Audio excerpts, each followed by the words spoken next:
After ordering some simple dishes, the group of beautiful girls who attracted the attention of all the diners in the restaurant began to chat while eating.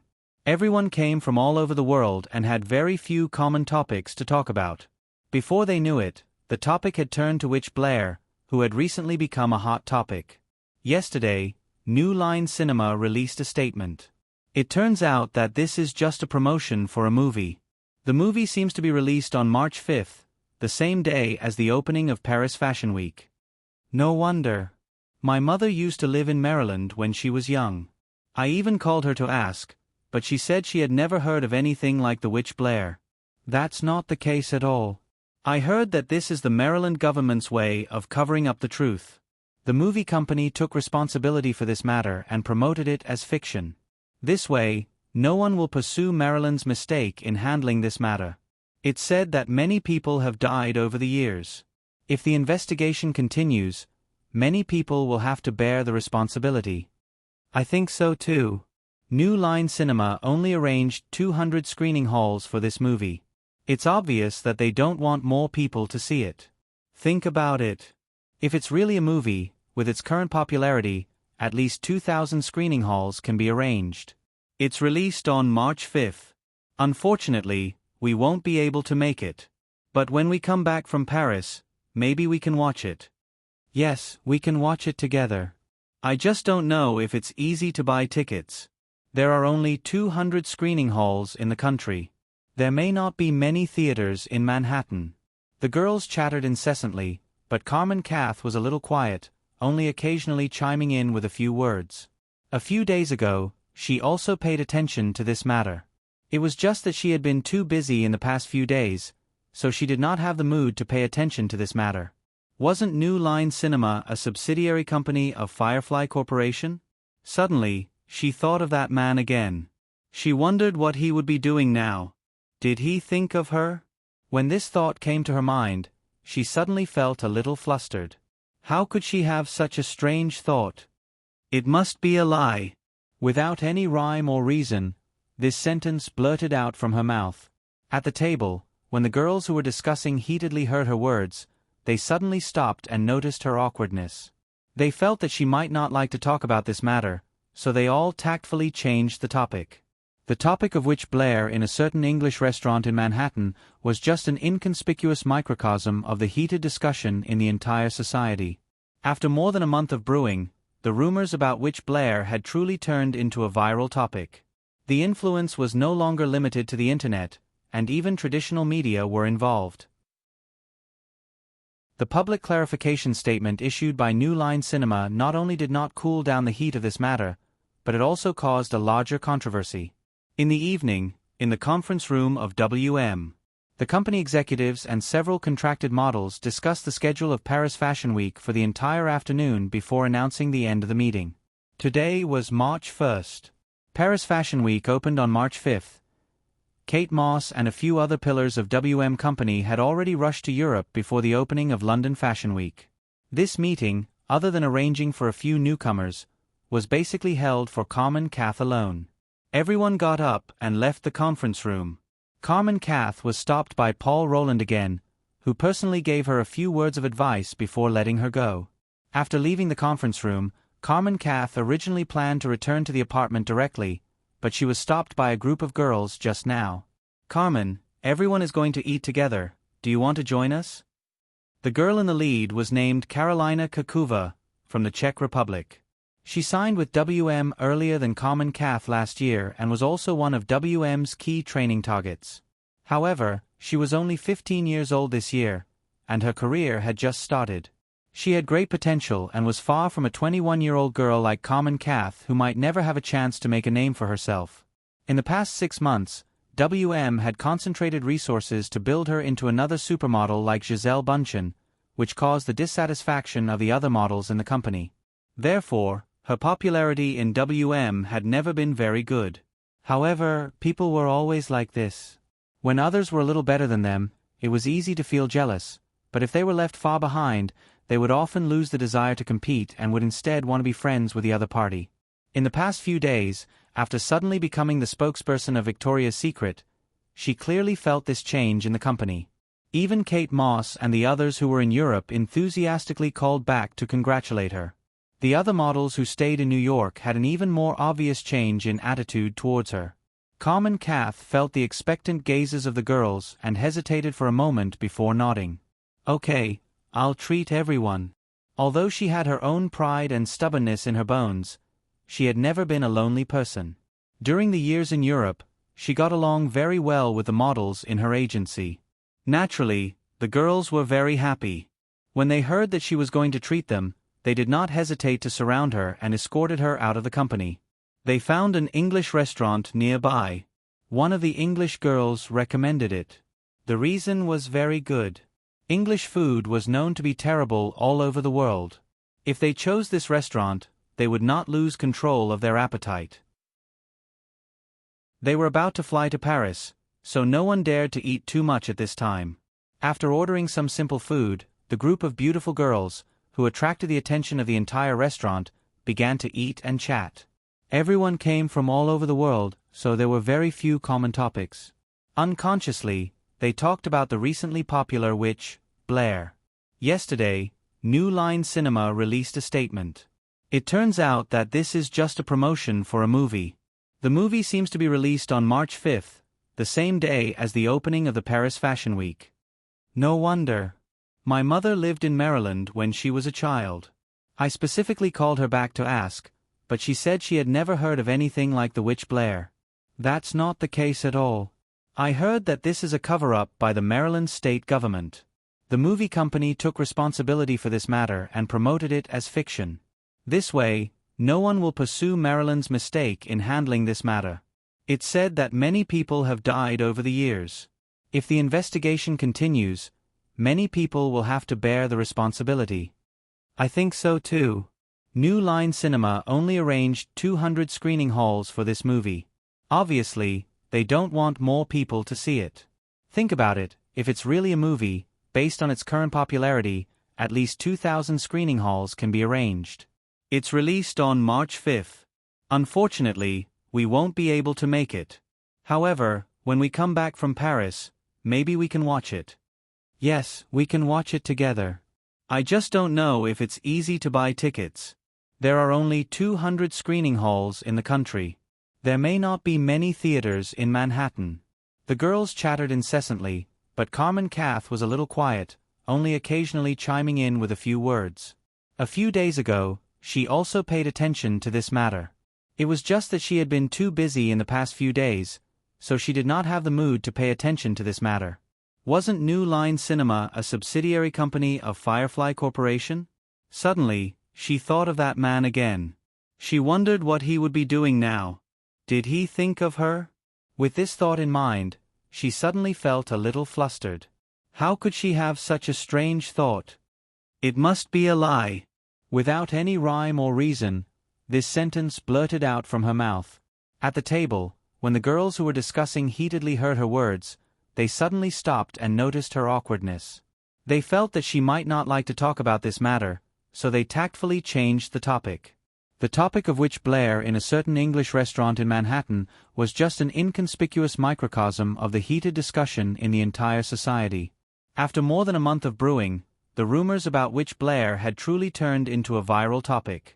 The influence was no longer limited to the internet, and even traditional media were involved. The public clarification statement issued by New Line Cinema not only did not cool down the heat of this matter, but it also caused a larger controversy. In the evening, in the conference room of WM, the company executives and several contracted models discussed the schedule of Paris Fashion Week for the entire afternoon before announcing the end of the meeting. Today was March 1st. The Paris Fashion Week opened on March 5th. Kate Moss and several other pillars of the WM company had already rushed to Europe before the London Fashion Week opened. This meeting, other than arranging for a few newcomers, was basically held for Carmen Kath alone. Everyone got up and left the conference room. Carmen Kath was stopped by Paul Roland again, who personally gave her a few words of advice before letting her go. After leaving the conference room, Carmen Kath originally planned to return to the apartment directly, but she was stopped by a group of girls. "Carmen, everyone is going to eat together. Do you want to join us?" The girl in the lead was named Karolina Kakuva, from the Czech Republic. She signed with WM earlier than Common Kath last year and was also one of WM's key training targets. However, Karolina was only 15 years old this year. Her career had just started and she had great potential. She was far from a 21-year-old girl like Common Kath who might never have a chance to make a name for herself. In the past 6 months, WM had concentrated resources to build her into another supermodel like Gisele Bündchen, which caused dissatisfaction among the other models in the company. Therefore, her popularity in WM had never been very good. However, people were always like this. When others were a little better than them, it was easy to feel jealous. However, if they were left far behind, they would often lose the desire to compete and would instead want to be friends with the other party. In the past few days, after suddenly becoming the spokesperson of Victoria's Secret, she clearly felt this change within the company. Even Kate Moss and the others who were in Europe enthusiastically called back to congratulate her. The other models of the company who stayed in New York had a very obvious change in attitude towards her. Common Kath felt the expectant gazes of the girls and hesitated for a moment before nodding. Okay, I'll treat everyone. Although she had her own pride and stubbornness in her bones, she had never been a lonely person. During the years in Europe, she got along very well with the models of her agency. Naturally, the girls were very happy. When they heard that she was going to treat them, they did not hesitate to surround her and escorted her out of the company. They found an English restaurant nearby. One of the English girls recommended it, and the reason was very good. English food was known to be terrible all over the world. If they chose this restaurant, they would not be unable to control their appetite. They were about to fly to Paris, and at this time, no one dared to eat too much. After ordering some simple food, the group of beautiful girls who attracted the attention of the diners in the restaurant began to eat and chat. Everyone came from all over the world, and there were very few common topics. Unknowingly, the topic was brought up to the recently popular witch, Blair. Chapter 1101. Los Angeles. Firefly Studios. In an office in the borough, the CEO of Seagram Group, Edgar Bronfman, and the CEO of Universal Records, Doug Morrison, were with Eric around a machine that looked like an ATM machine. They were listening carefully to an engineer from Firefly Electronics explaining the purpose of the machine. The bank ATM in front of them was actually a digital music sales terminal. Firefly Electronics named it the Mini Music Store. This machine was also an unexpected surprise brought to Eric by the Firefly Electronics team when he attended the annual meeting of Firefly Electronics a few days ago. Because Eric only approved the research and development plan of the digital music sales terminal submitted by Firefly Electronics in the second half of last year, it had been less than a year since then. Moreover, because in the original space-time, Eric had never heard of a digital music sales device similar to a vending machine, he did not pay much attention to this plan. But a few days ago, when he saw the prototype presented by Firefly Electronics, Eric was a little surprised. This was because this machine completely adopted the capacitive touch technology solution developed by Firefly Electronics.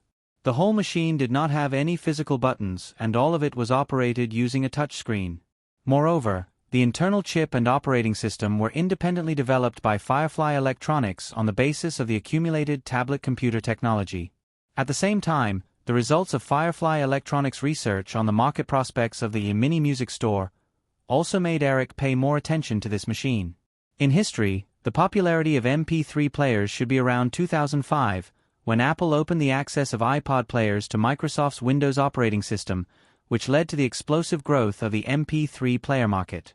At that time, the popularity of the Internet in Western society was enough to support users to download digital music from their personal computers to MP3 players. But now, the number of Internet users in the world was less than 200 million. Most of them were concentrated in North America, which had a total population of about 300 million. The total number of Internet users in the world of 5.7 billion people was less than 100 million.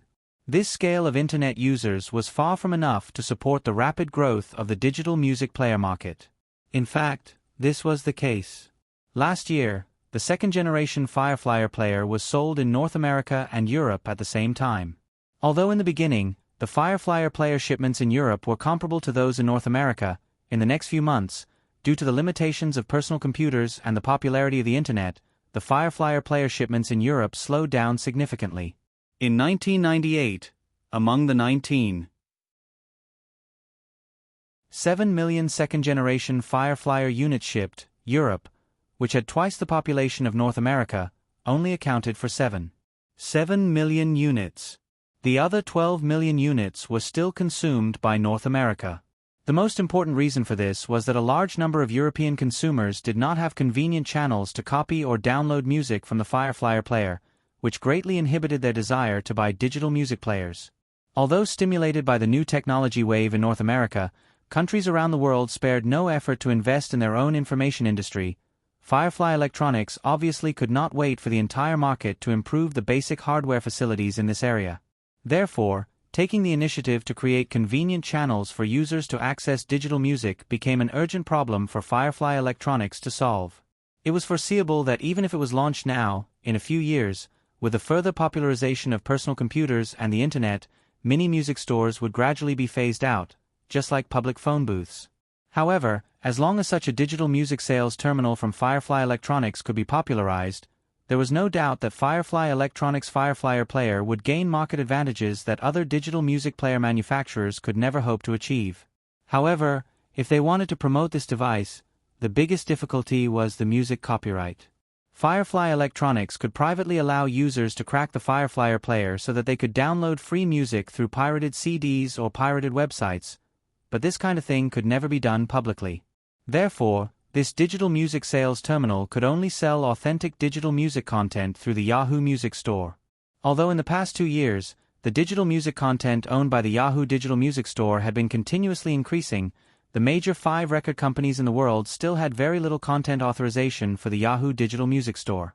If the content problem of the digital music store could not be solved, there would undoubtedly be many obstacles in the large-scale promotion of this device. In the office.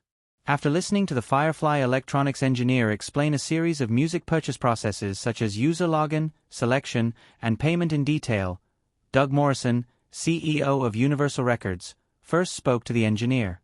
"There is a very important question. I just saw that you paid for the purchase through your Yahoo account, but what if it is a passerby user who does not have a Yahoo account?" "Mr. Morrison, we also have a prepared solution in this regard." The engineer of Firefly Electronics adjusted the display to the digital store's homepage and pointed at an electronic button to demonstrate. "Look, there's also a purchase option with a point card. In our plan, a large part of this device will be placed in downtown areas such as supermarkets and subway stations.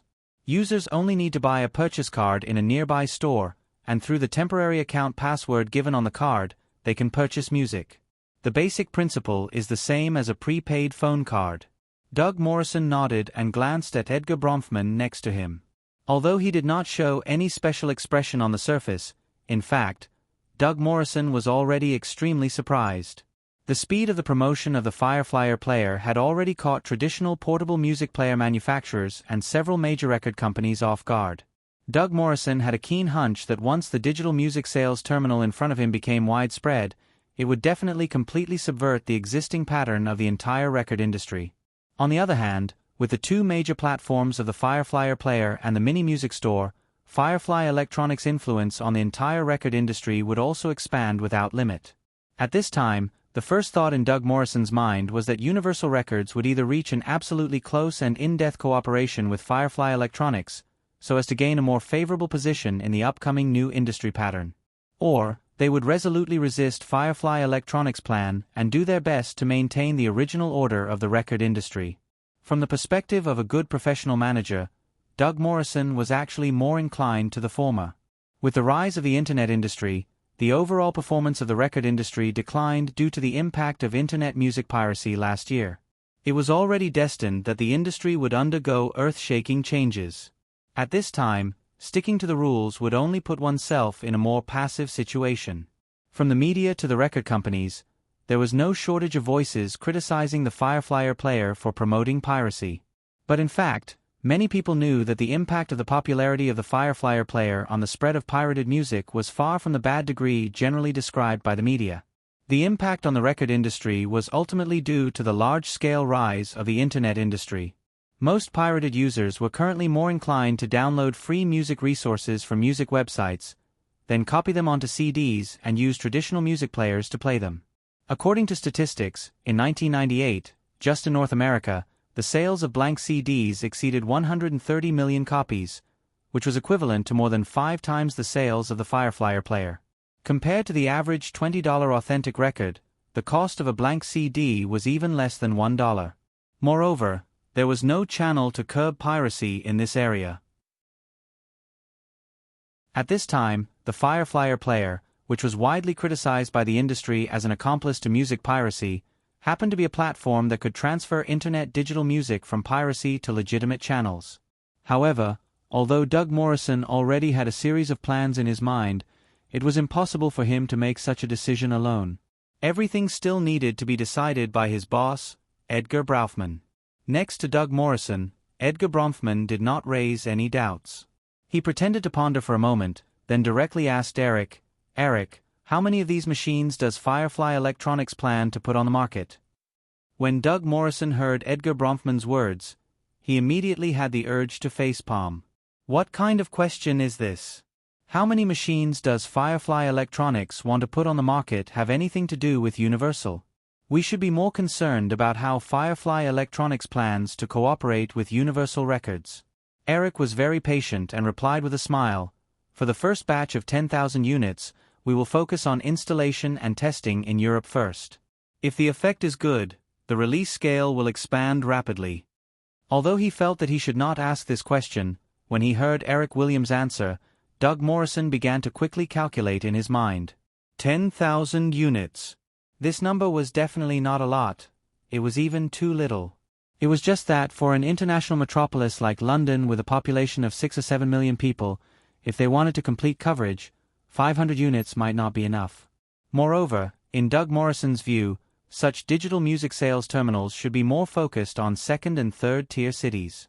Because personal computers and internet were often very popular in first-tier cities, residents in second and third-tier cities were also potential consumers of digital music players, but they did not necessarily have the hardware and software to access digital music resources.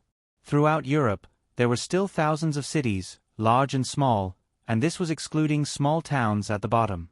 Thousands of cities, 10,000 units, each city might not necessarily be allocated 10 units, and there might not be as many as the bank teller machines in these cities. Of course, these were not problems that Universal Records should consider, at least not for the time being. Seeing that Edgar Bronfman was about to speak, Doug Morrison was worried that he would ask some irrelevant questions and even put his family in a passive position. After hesitating for a moment, Doug Morrison still spoke first. Eric, we all know your intention of showing this machine to everyone, so why don't you tell us your thoughts?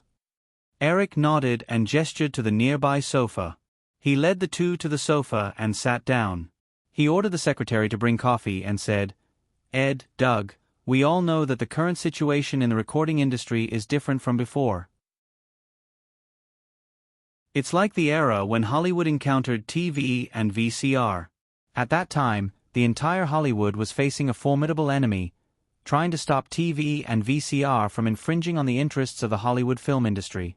The two sides were in a deadlock for a long time. In the end, when Hollywood found that it was absolutely impossible to stop the other side, they were forced to choose to cooperate. But in the end, it turned out that TV and VCR not only did not harm the interests of Hollywood, but also allowed Hollywood film companies to gain lucrative additional revenue channels. At present, the situation encountered by the recording industry is the same as that of Hollywood, but even more severe. This was because personal computers and the internet were far more popular than televisions and VCRs in the past. Moreover, the cost and convenience of digital music piracy were far lower than that of movies. Often, just one person and one server were enough to cause hundreds and thousands of pirated music to spread on the internet.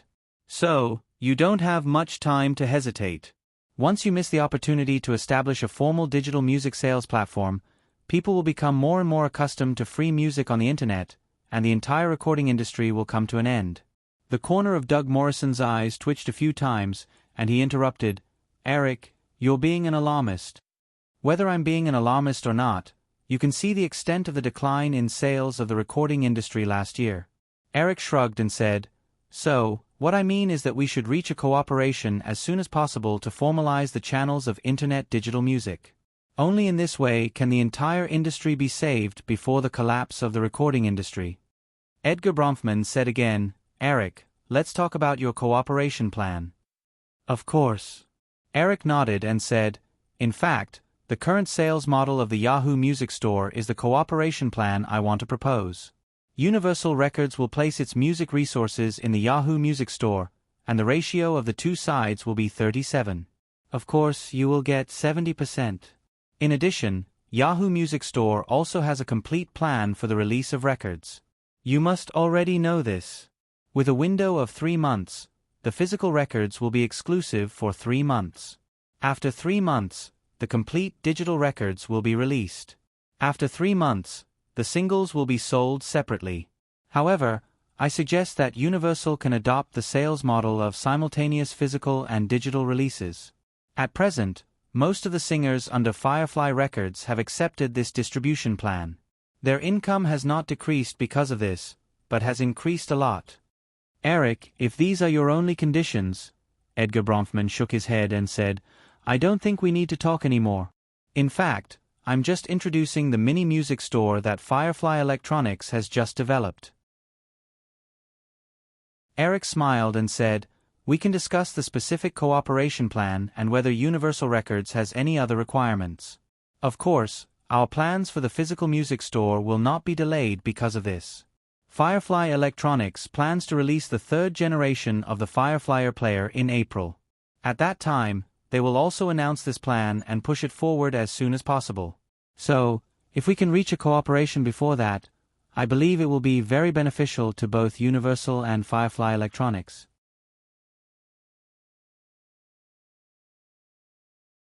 Chapter 1102.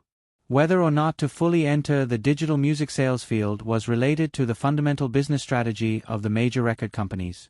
Eric did not expect the two sides to reach any agreement at the first meeting. He continued to sound out each other with Edgar Bronfman and Doug Morrison, and after agreeing on a time for the next meeting, the other party left. After personally sending Edgar Bronfman and Doug Morrison out of the administrative building, Eric returned to his office and picked up the phone to discuss with Victor McNally, the CEO of Firefly Electronics, about the results of his contact with Edgar Bronfman and Doug Morrison. In fact, at the same time that Eric contacted Universal, the president of Firefly Electronics, Bill Olson, had personally flown to Europe with the mini music store prototype to lobby the two major record companies, EMI and BMG. Similar to the previous 2 years, the new generation of Firefly players was scheduled to be released during Easter in April of this year. It was only about a month from now.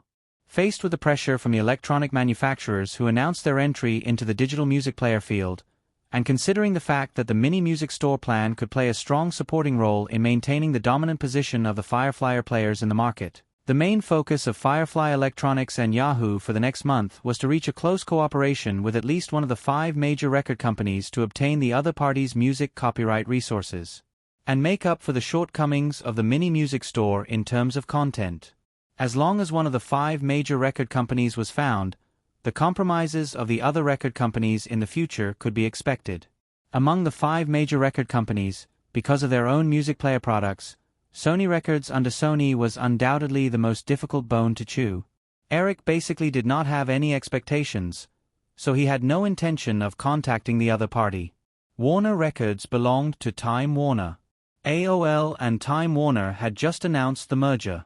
At this time, Time Warner's internal management system, which was already in constant dispute, was even more chaotic and complicated. Under the restraint of all parties, the probability of reaching a cooperation with Warner Records within a month was close to 0. Next, only Universal Records, EMI Records, and BMG Records were left. Among the 3, Universal Records, which had just merged with Polygram last year and further consolidated its position as the world's largest record company, was undoubtedly the best choice. Although Eric didn't reveal any trump cards in his statement just now, as long as he could facilitate this cooperation, he absolutely didn't mind paying a certain price. Of course, Eric did not place all his hopes on Universal Records. That was why Bill Olson flew to Europe. After discussing with Victor Mike Nelly on the phone for more than half an hour, Eric hung up the phone and looked at his watch. There was still some time before he got off work, so he opened a document on his desk and picked up the pencil beside him. The movement of his right hand holding the pen inevitably affected the bite mark that had begun to scab and heal on the outside of his arm, so he couldn't help but lift his sleeve to look at the gauze wrapped around his arm. After what happened that afternoon, due to the children being frightened and the shocking bite mark on Eric's arm, Virginia scolded Eric for no reason. Even Joanna showed her dissatisfaction. Back in Los Angeles, the scene was even livelier. Women all came to watch Eric being bitten. The result was, the girl was very envious and wanted to bite Eric's arm again to leave her mark. The girl's attention was completely focused on how Eric had provoked the girl named Carmen Kath. Elizabeth threw out 2 words. "Serves you right." Julia looked very distressed, but her little eyes seemed to want Eric to do the same to her. Nicole carefully helped Eric check his wound and was very sympathetic. She accidentally tore off a piece of scab that had just formed. She ignored Eric, who was gasping in pain, and innocently claimed that she had obsessive-compulsive disorder. Famick felt that the bite mark was a little off. It would have looked better if it had been in the center of the outer side of the arm. Fine. They were all heartless. Only Carolyn showed a very distressed look when she saw the bite mark on Eric's arm. She even called Olivia to tell her. Then, naturally, there was another wave of concern from England. Unknowingly, he thought of the girl with the petite face and determined eyes. The Paris Fashion Week opened today. She should have started the show by now. With this thought in mind, he reviewed a few more documents. When it was almost time to get off work, the secretary knocked on the door to indicate that Kenneth Horne had arrived. Puzzled, he let him in. Kenneth Horne walked into the office with an excited expression. He couldn't wait to say, "Eric, I received calls from several cinema managers in the afternoon. Guess what the attendance rate for Blair the Witch is? It must be very good." Eric put down his pencil, switched to a fountain pen, and signed his name at the end of a document. He smiled and said, "Otherwise, you wouldn't be in such a hurry to come over." "It's not just very good, it's very good." Kenneth Horne pulled a chair and sat down opposite Eric. He said, "The manager of REGR Cinema told me that the 50 screening halls they arranged were almost full all day. The tickets for tomorrow's movie have also been sold out. It's the same for the other cinema chains. They suggested that we immediately increase the number of showtimes." Eric nodded and said, "Then increase it. You can arrange these things yourself." Firefly was naturally different from the former Artisan. In addition, it was the off-season for movies. If necessary, it would only take a week to increase the screening scale. "Hey, Eric, you don't seem to be excited at all." Kenneth Horne deliberately showed a dissatisfied expression and said, "You know, a movie with $32,000 investment, even with the post-production repair costs, is only $60,000. If all 200 screening halls are full in the next week, we can definitely create a box office miracle." "We have created enough miracles." Eric smiled and put down his pen. He looked up and said, "Well, since you are so excited, I'll give you a chance. You can treat us to dinner tonight. You can also call Jeffrey and the others. Of course, if you don't have an appointment with your family to go back for dinner." Kenneth Horne nodded gloomily and gossiped, "Today is Friday. Don't you have any plans?" "No." Eric moved his wrist slightly. After the women had been watching for a while, they had been deliberately ignoring him recently. As the two were talking, Eric's private cell phone rang. He looked at the caller ID and directly picked up the phone in front of Kenneth Horne. "Hi, Warren. Long time no see." "Of course, what about you?" "I'm still at Firefly Cineplex. I'm planning to have dinner with everyone. Do you want to come?" "Oh, tell me where you live. I'll send someone to pick you up." After chatting for a while, Eric hung up the phone. Kenneth Horne saw that Eric did not avoid him, so he took the initiative to ask, Warren Buffet?" Eric nodded and said, "He should be here for the Clover Fund." Although Kenneth Horne did not have the authority to directly access the financial data of the Clover Fund, this matter was not a secret for a group executive like him. So he asked curiously, "Speaking of which, the stock value of the Clover Fund should be $30 billion now, right? It already exceeded $30 billion last week. I don't know much about stocks. Kenneth Horn looked a little surprised and said, however, Eric, I heard that the Nasdaq index is on the verge of collapse. Everyone is selling technology stocks now. You should be more cautious. Although Eric would not easily change his decision, he would not reject the kind advice of others. He nodded and said, I understand. Call Jeffrey and the others.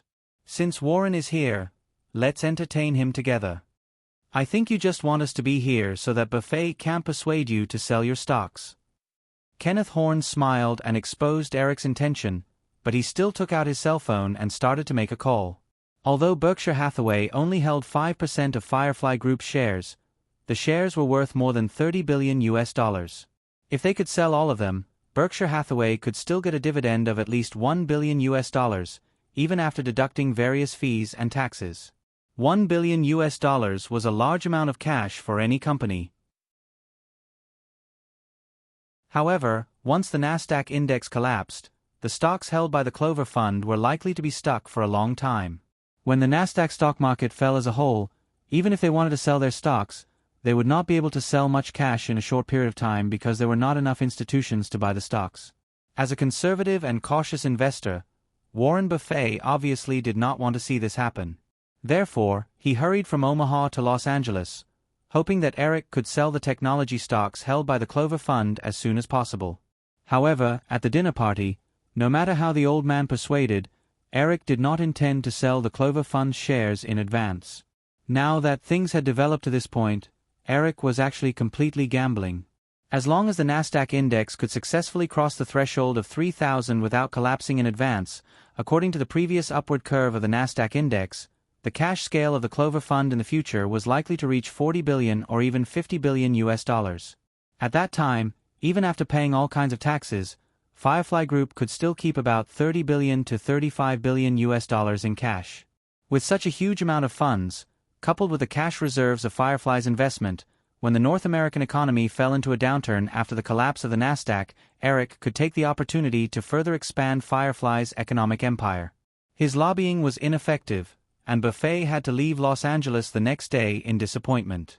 At the same time, although the weekend was not over yet, news about the possibility of Blair the Witch creating a box office miracle was already spreading all over North America. A large number of media outlets published photos of long lines of fans outside the theaters showing Blair the Witch. Moreover, countless professional film critics also joined in and began to enthusiastically discuss the phenomenon of Blair the Witch. Although most of the film critics mercilessly criticized Blair the Witch and unceremoniously used various professional analysis to expose the fact that Blair the Witch was definitely just a man-made film and not an adventure documentary, the film was definitely not an adventure documentary. But in fact, at this point, the public no longer cared about the truth of the Blair the Witch incident. Everyone was just curious about what the film that seemed to be the topic of discussion all over the world was like. Therefore, when 3 days of the first weekend passed, the new week's box office data was released. The amazing box office data of Blair the Witch once again added a hot topic for the public. 11. $2 million. This was the 3-day box office data of Blair the Witch for the first weekend. It was only a box office of a little over $10 million. For many blockbusters, if they achieved such results in 3 days of shooting, it could definitely be said to be a box office fiasco. But at this time, when a series of data was revealed, the 3-day box office of Blair the Witch for the first weekend could only be described as a miracle in everyone's eyes. That was because the filming cost of Blair the Witch was only $32,000. Even if the image quality restoration done by Firefly Group for the purpose of making copies was included, the total cost was only $60,000. The budget of $60,000 was only secondary. What was even rarer was that the film was only screened on 200 screens. This equated to a single theater box office of $56,000 per theater for the first 3 days of the first weekend. Without comparison, there was naturally no harm done. The previous week, Mel Gibson's crime-action blockbuster, Danger Man, had a box office of $14,000. $37 million, which seemed to be $3 million higher than Blair the Witch. However, Danger Man was screened on more than 2,700 screens, and the single theater box office for the same period was only about $5,000, which was less than 1/10 of Blair the Witch. Moreover, the production cost of Danger Man was $90 million, which was 1,500 times the entire production budget of Blair the Witch. One had a production budget of $60 million, 200 screens, and $11.2 million at the box office. The other had a production budget of $90 million, 2,700 screens, and $37 million at the box office. With such a disparity in production cost and release scale, the box office of Danger Man was only a mere $3 million higher than Blair the Witch. In any case, it could only be described as a failure. Of course, there was another problem. Why would Mel Gibson's $90 million investment film be left in the graveyard like March? The reason was simple. Because this film was solely financed by Mel Gibson's production company, Icon Entertainment, and no major studio was involved in the production. Although Paramount was in charge of the distribution of the film, they would naturally only reserve the best scheduling and publicity resources for their own films. As for the films of other independent film companies, even if they had big stars and big investments, they would not be able to make enough profits without their own participation. Not only would Paramount not fully invest in the distribution, they would even actively suppress it. In all fairness, the quality of Danger Man and the media's reviews were not bad. Unfortunately, Mel Gibson's ambition was too big. He wanted to leave the major studios and make a fortune alone, but he was hit in the head with a stick. Speaking of which, after Columbia gave up on the distribution, Adam Sandler worked alone with the independent film company. Although Warner Brothers was finally confirmed as the distributor, the release date was also set by Warner Brothers in mid-August at the end of the summer. The release date was only slightly better than the unlucky Danger Man. In recent years, the Hollywood film industry had become more and more prosperous. However, with the completion of the integration of media groups, the monopoly of media resources had become more and more concentrated. It would become more and more difficult for foreign capital to enter Hollywood and grab a share of the pie. Wanting to abandon the seven greats and establish a new mountain could only be wishful thinking.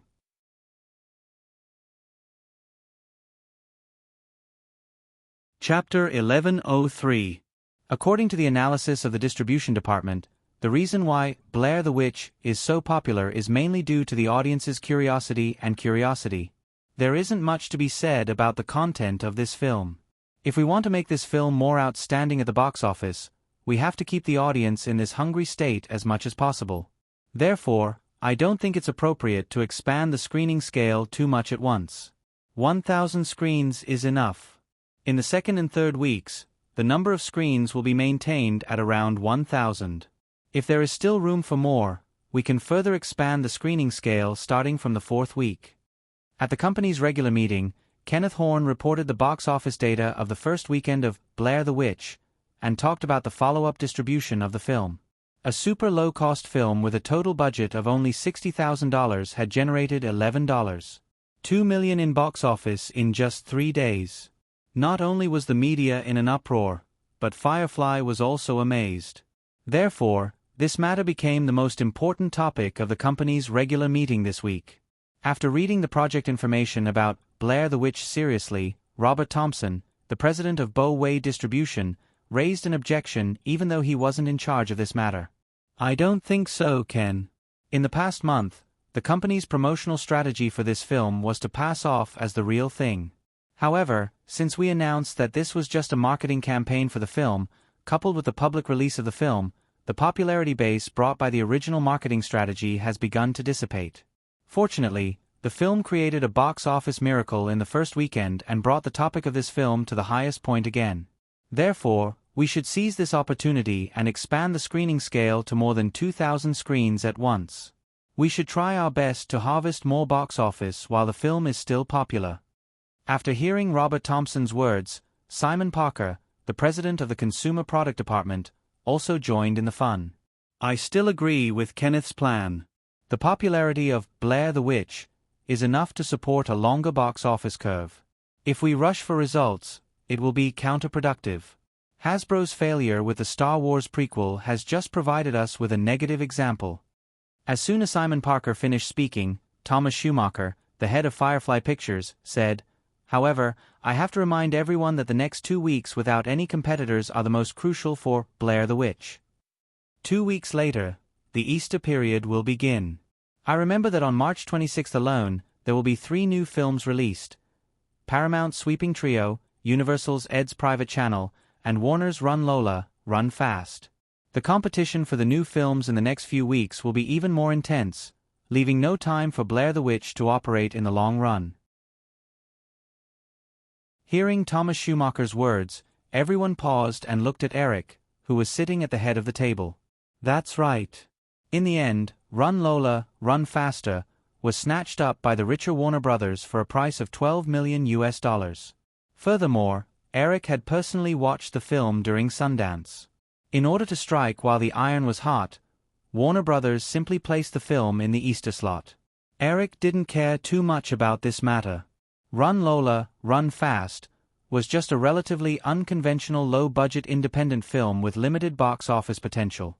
Even if his subordinates wanted to snatch the film because of his own optimism, Eric wouldn't agree. His attention was still on Blair the Witch. In order to prevent the management from falling into a dispute, Eric whispered a few words to Katzenberg. Then he made the final decision. Let's roll it out as soon as possible.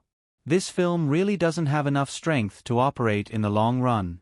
Next, let's discuss the establishment of a dedicated online marketing department. I think everyone has already experienced the effect of online marketing. However, I have to remind you that online marketing is only a supplement to the traditional film marketing model, at least for a long time in the future. Blair the Witch can only be regarded as an example. It's very difficult to replicate. What I mean is that New Line and Bowie each set up a dedicated online marketing office. Everyone has to remember that we are a big film company. Proper operations are fundamental. Don't fall into this kind of unconventional business thinking just because of a temporary profit. Eric made the decision. No one objected. Kenneth Horne said again, "Then, Eric, regarding the sequel, should we establish a project as soon as possible?" "No, we won't consider any sequel for this film for 5 years." In history, there were 2 relatively famous low-budget pseudo-documentary films in Hollywood. One was Blair the Witch, and the other was Ghost Shadow Records. Compared to Ghost Shadow Records, which had been filmed consecutively and sold well, the sequel to Blair the Witch could only be described as a complete failure. This was mainly because although Ghost Shadow Records also used the pseudo-documentary model, it was a real horror film that created a very good horror atmosphere. Therefore, the audience would still buy the sequel to Ghost Shadow Records. Blair the Witch was different. If this film didn't have the rich background story meticulously fabricated by the main creator to pave the way, the film would be completely just a few of the protagonist's various surprises. It really didn't look too scary. Most of the audience watched this film only because of an exploratory psychology under the influence of the overwhelming theories. Once the interest passed and they found that there was nothing special about the whole film, they would no longer have any interest in it. Many people would even feel that they had been cheated. Under such circumstances, there was no other possibility other than failure to initiate the sequel immediately. However, if this project was launched 5 years later, or even later, the result would definitely be different. As for the reason, it was ultimately one word: nostalgia. After the 2-hour regular meeting ended, everyone returned to their workstations. Eric and Katzenberg remained in the conference room. This afternoon, Katzenberg had to rush to Washington to participate in the Federal Department of Justice's consultation meeting with the entire information media industry regarding the merger between AOL and Time Warner. As the first large-scale merger between an emerging and traditional media, and the scale reached an unprecedented $140 billion, the Department of Justice was very cautious about this merger. Of course, it was also full of hidden games between the various forces. According to the merger announcement issued by AOL and Time Warner, once the two sides merged, the new company would rely on AOL's huge user base and Time Warner's content advantage to create a comprehensive media group that integrated network access, cable TV, and fixed-line phone services. At that time, AOL Time Warner would be involved in all the mainstream businesses in the information media field, from channel services to content production. If it could really develop according to Steve Case's vision, the future new company would undoubtedly develop into a super media oligarch. Therefore, in theory, any company that had a competitive relationship with AOL and Time Warner should find a way to stop this merger. The two major companies of the Firefly system, Firefly Group and Yahoo Network, were direct competitors with AOL and Time Warner. However, Eric had no intention of stopping this merger. Not only that, but the Firefly system would also use its influence as much as possible to facilitate the merger as soon as possible.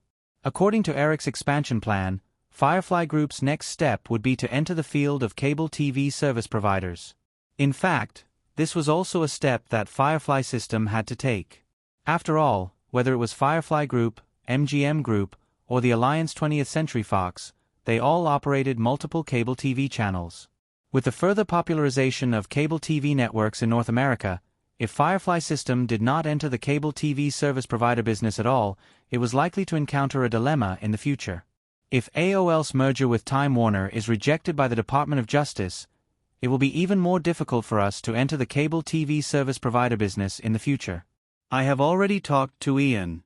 He originally wanted to reach some restrictions with AOL in advance, but I think it is completely unnecessary. Now is not the time to fight for temporary gains and losses. Helping AOL merge with Time Warner is helping ourselves. Eric gently rubbed the bandage on his arm through the fabric of his shirt. He thought for a moment and said to Carson, "In addition, after you arrive in Washington, you can meet with the president and his wife in private. After going through so many things, I think he should be able to see the reality clearly. Instead of urging a war to divert domestic attention from his personal political stain, I think Hollywood's attitude will be more helpful to him." In February, after the last round of impeachment votes in the federal Senate, Clinton finally survived the zipper door incident. At this time, in order to divert domestic attention from the zipper door incident and rebuild their image and political influence, the White House was strongly lobbying the Federal Department of Defense to launch a war on Kosovo, or even a full-scale ground war. Carson nodded seriously, but still said, "Eric, are you not worried at all about the impact of the merger between AOL and Time Warner on us?" "What is there to worry about?" Eric smiled and said, "Look at Steve Case's personnel arrangement for the new company. After the merger, although AOL's management is in charge of the new company, the internal power structure of Time Warner hasn't changed at all. They can't even control 100% of the new company. Do you think Steve Case can successfully implement his own development plan?" Carson thought for a moment and obviously agreed with Eric's point of view. He said, "What if it was you, Eric, if you were in charge of AOL Time Warner, what would you do?" Eric stopped rubbing his arm and said with a cold expression, "First, of course, it would be a big purge. Either all the disobedient people get out, or I get out myself. The phoenix is reborn. There is no construction without destruction." Even now, Time Warner's various media resources were not inferior to Firefly Group's. Warner Brothers, Time Media, Warner Online, Turner Broadcasting, DC Comics, CNN, HBO, and so on were all very high-quality media assets. However, even if it was a premium acquisition, AOL's price for Time Warner was only $63 billion, which was only half of Firefly Group's general valuation by most media. The reason for this situation was ultimately due to the endless internal struggle of Time Warner Group. Speaking of which, if Steve Ross, who had single-handedly founded Time Warner Group, had been able to continue living for 20 years like Rupert Murdoch and Lei Sherdong, Time Warner Group would never have ended up in its current state. Unfortunately, Steve Ross had unfortunately passed away in 1992. As for Steve Case, even if he didn't have any memories of the past, Eric was very pessimistic about the future of this new company just by looking at how the other party had already begun to compromise on the issue of control before the merger of the two companies. Entering the working day, the popularity of Blair the Witch did not decrease in the slightest in the 200 theaters in North America. Because of the strong demand, almost all theaters continued to maintain a state of full houses. On March 12, when the box office of Blair the Witch was released for the first 7 days, it once again shocked many people. Although the box office of Dangerous Man was $3 million in the first 3 days, Blair the Witch relied on the 200 theaters to finally achieve a shocking $27 million in the first week's box office. It successfully achieved a reversal of Dangerous Man and became the box office champion for that week. Due to the significant drop in attendance during the working day, Dangerous Man ended up with only $54 million in the second week's box office, regrettably ranking second. This movie, which cost $90 million to produce, only had a cumulative box office of $46 million in 2 weeks. It was almost destined to be a huge loss. At the same time, after intense operations, starting on March 12, the number of screens for Blair the Witch was increased to more than 2,100 at once, officially rolling out to all theaters in North America. New Line Cinema also temporarily allocated a publicity budget of $10 million and began to advertise Blair the Witch through traditional media channels. After the first meeting, it took a full week before Universal Records gave a response again. Eric again arranged a meeting time with Edgar Bronfman on Friday morning. This time, the CEO of Universal Records, Doug Morrison, did not show up.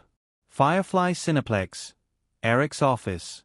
After a few simple greetings, Edgar Bronfman put forward his request directly. Eric, since Yahoo Music Store needs to get a commission from digital music sales, I think the record company also has the right to get a certain amount of benefits from the hardware sales of Firefly Electronics. Eric put down the coffee cup he had just picked up and shook his head. Ed, that doesn't make sense. Have you ever heard of equipment companies selling projectors giving film companies a share of the profits? That doesn't make sense, Edgar Bronfman said calmly. But I believe you should understand what I mean. Eric naturally understood what he meant. Seagram wanted to invest in Firefly Electronics. However, if Firefly Electronics was just a portable music player company, Eric might have agreed. But in fact, this company involved too much of Eric's plans for the future of the electronics industry. Eric was thinking about how to phrase his next words when someone knocked on the office door. Carolyn opened the door and gestured to Eric with a mobile phone in her hand. She said, "Sorry, Mr. Bronfman and Eric, but there's an urgent call from New York."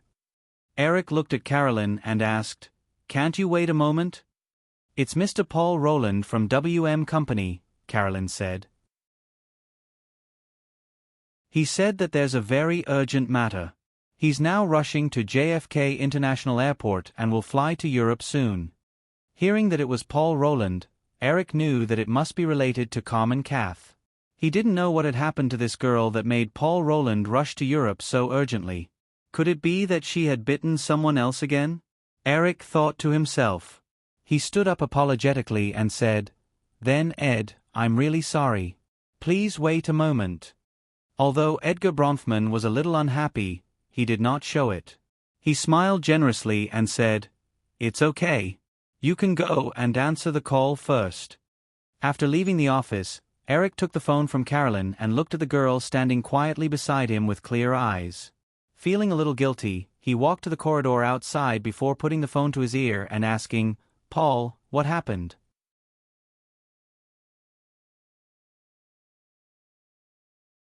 Chapter 1104. On the other side of the phone, Paul Rowland said something quickly, and Eric's eyebrows gradually wrinkled. After Paul Rowland finished speaking, Eric turned and asked Carolyn, who was standing not far away, "Carolyn, Estonia seems to be next to Finland, right?" "Yes," Carolyn nodded and said, "Helsinki and Estonia's capital, Tallinn, face each other across the sea. The distance is less than 100 kilometers." "Connect me to Ali Karajuo's call," Eric ordered and turned his attention to the phone again. He said to Paul Rowland, "You won't be able to fly to Europe in time. I'll arrange for someone to go over there. You stay in New York and coordinate." At the end of last year, Yoma Olia officially resigned from Nokia. Under Yoma Olia's recommendation, Nokia's former chief financial officer, Ali Karajuo, took over his position and became the new chairman and CEO of Nokia. Carolyn did not understand why Eric suddenly wanted to contact Ali Karajuo, but she immediately picked up the cordless phone from the secretary's office and skillfully dialed a string of numbers. A moment later, the call was connected. Carolyn said a few words to the other side, then walked over and handed the cordless phone to Eric.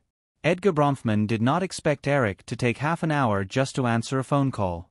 As time passed, he even began to suspect that the other party was deliberately ignoring him. The dissatisfaction in his heart gradually accumulated. Just as Edgar Bronfman was hesitating whether to get up and leave, Eric finally pushed open the office door and walked in. "Sorry, Ed." Eric was still holding the phone in his hand. He walked over and sat down on the sofa. He placed the phone on the coffee table in front of him and said, "I ran into a very troublesome matter at the last minute. Sorry to have kept you waiting." Edgar Bronfman tried his best to maintain a polite smile and showed a curious look. Eric had no intention of explaining to the other party. He said, "Then, let's continue the topic just now. Ed, to be honest, Seagram wanting to invest in Firefly Electronics is definitely not a good idea. As you know, Firefly Electronics is not short of money. Therefore, for a long time in the future, not only will this company not be listed, but there is also no dividend plan. Moreover, the industry's current valuation of Firefly Electronics is around $30 billion. I don't think Seagram will be able to accept investing at this valuation." "Well, Eric," Edgar Bronfman suppressed his dissatisfaction again and said, "Then, if Firefly wants Universal Records to join the digital music store, you should at least show some sincerity. But so far, I don't see any sincerity from you. Ed, you should understand that as long as Universal Records joins the Yahoo Music Store, whether it's Yahoo, Firefly Electronics, or even the Firefly Group, they will do their best to tilt more resources towards Universal Records music content. This kind of first-mover advantage is something that other record companies can't compare to. Of course, we also have our own record business, but everyone knows that the scale of Firefly Records is very small, and it won't have much impact on the overall situation." Eric paused here, then continued, "But, of course, I will definitely show my sincerity. The ratio between the Yahoo Music Store and the record company is 30-70. This cannot be changed.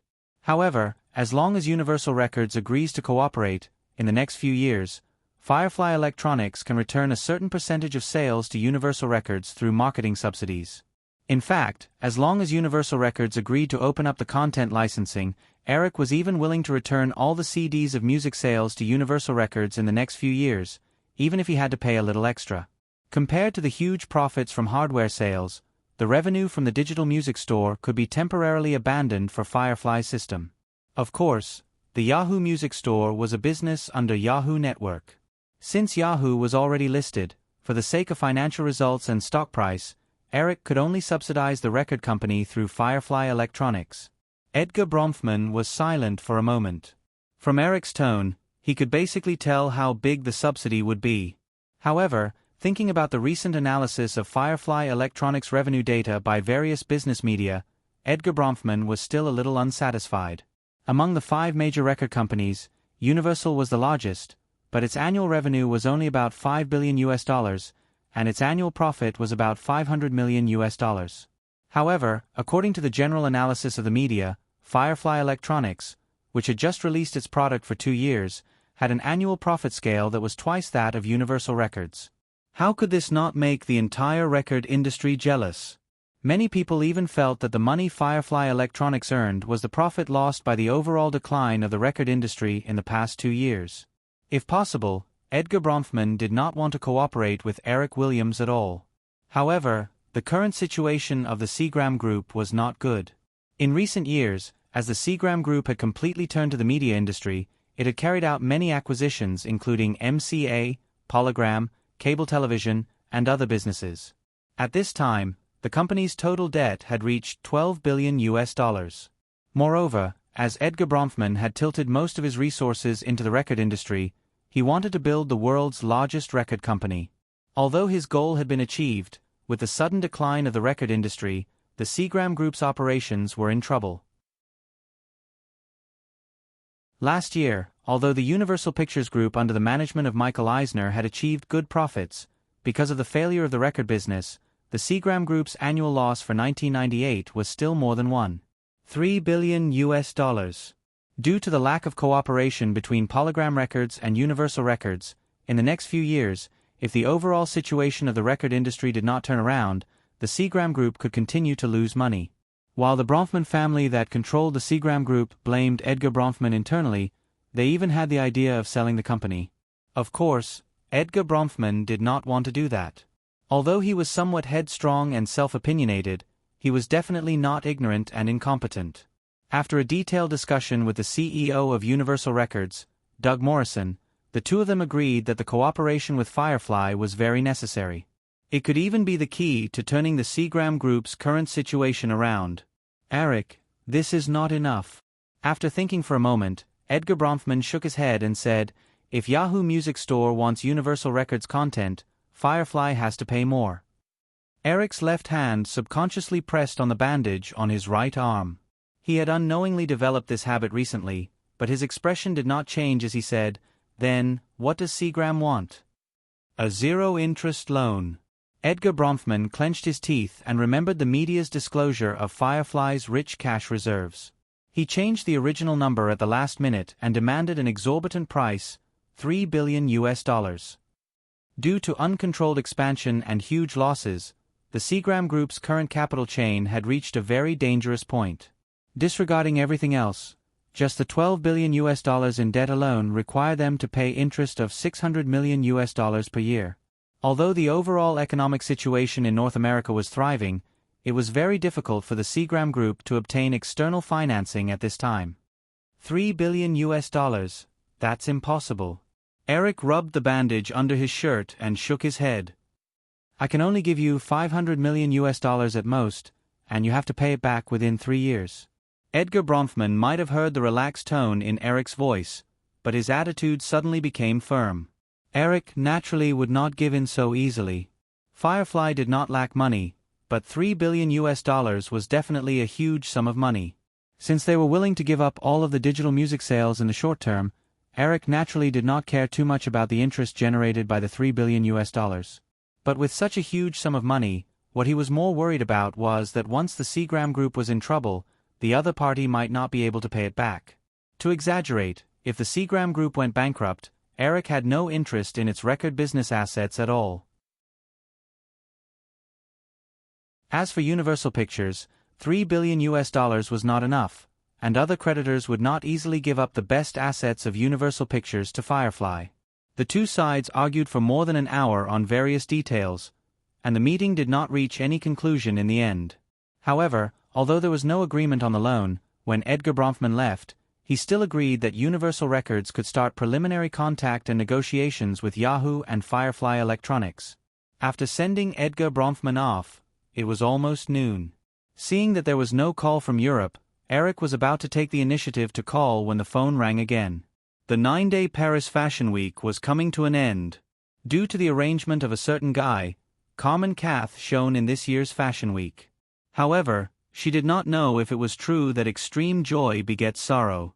She was preparing for the last few shows in the next 2 days when she suddenly received a call from her sister from her hometown. Her mother was kidnapped. When Carmen Kath heard the news, she was immediately stunned. Kidnapped. How could this be related to her? Because of poverty, Eastern Europe was actually very chaotic. She knew this. In the years just after the turmoil, she heard a lot of things, all kinds of kidnappings, extortions, and even assassinations. The Estonian mafia went to Finland to fight for territory but was beaten back by the Russian mafia. However, she always felt that these things were far away from ordinary people like her. Then she suddenly encountered it. Then she felt like the sky was falling. Her mother had divorced her father when she was very young, and she had raised the 3 of them by herself and had worked very hard.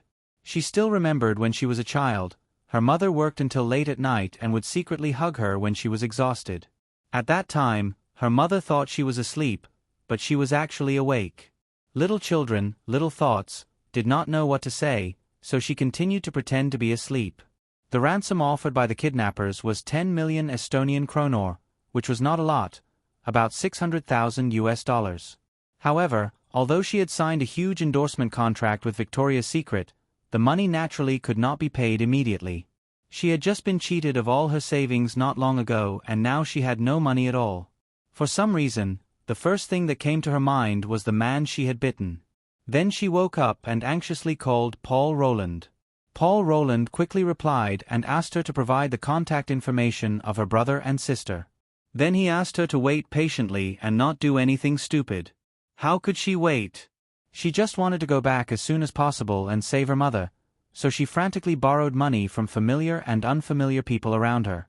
However, although many of the models under WM had a good income, it was impossible for them to have too much cash.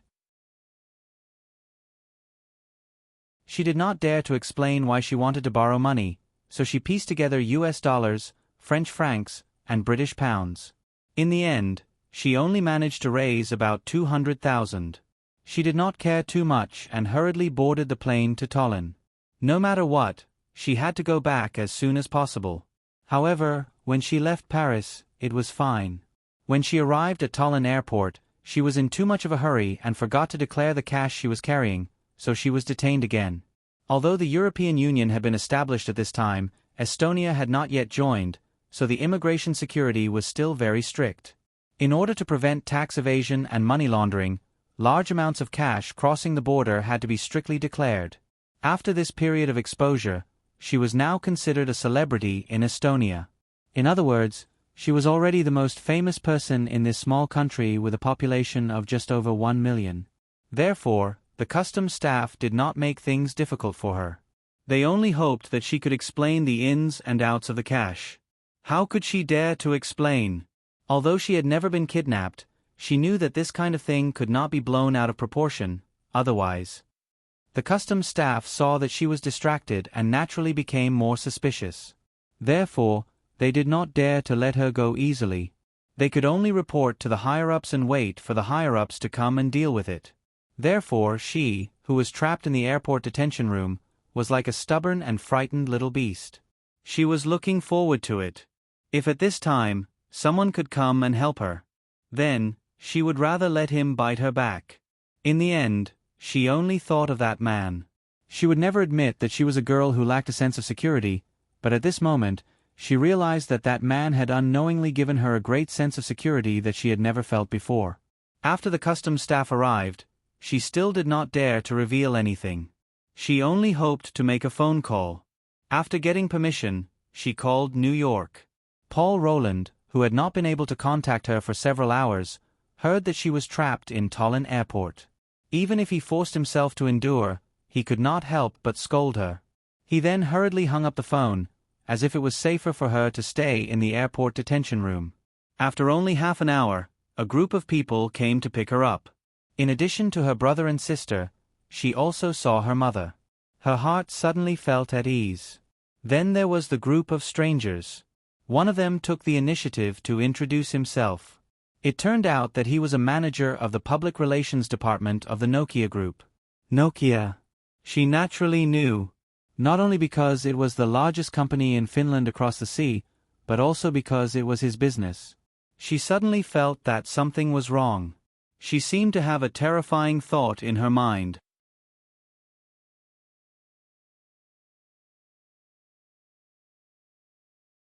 Chapter 1105. Anti-Theft Post-Chapter. Please subscribe tomorrow. In just 2 days, Carmen Kath deeply experienced the power of the man far away in Los Angeles. After receiving Eric's instructions, the Nokia Group's professional crisis management team flew directly to the city of Padar in central Estonia. Before her flight from Paris to Tallinn landed, they had already rescued her mother. Then they easily helped her solve the problem of being trapped in customs. Although her mother did not suffer any harm, she did not dare to let her mother continue to live in a small town in central Estonia. Even Tallinn was not at ease. While she was hesitating, the head of the Nokia team offered to let her mother move to Helsinki. She was a little nervous, but she quickly agreed. So, in 2 days, these troubles that ordinary people might not encounter in their lifetime, she didn't need to do anything. Someone quickly helped her solve them. And, from the beginning to the end, no one mentioned the possible expenses to her. She took the initiative to return the ransom paid by Nokia, but the Nokia PR manager who was responsible for helping her solve the problem said that this matter was not within his authority, and then there was no more follow-up. Her sister, who witnessed all this, recovered from the incident and even jokingly asked her mother if her sister had another identity, such as the princess of the Finnish royal family. Finland naturally did not have a royal family. However, compared to the generally declining Nordic royal families such as Norway and Sweden, Nokia's influence in Finland was definitely 10 times or 100 times more than the royal family. Such a company was only one of the many industries under his name. The problem was solved, and the work continued. The Paris Fashion Week was over, and she could have directly returned to the UA.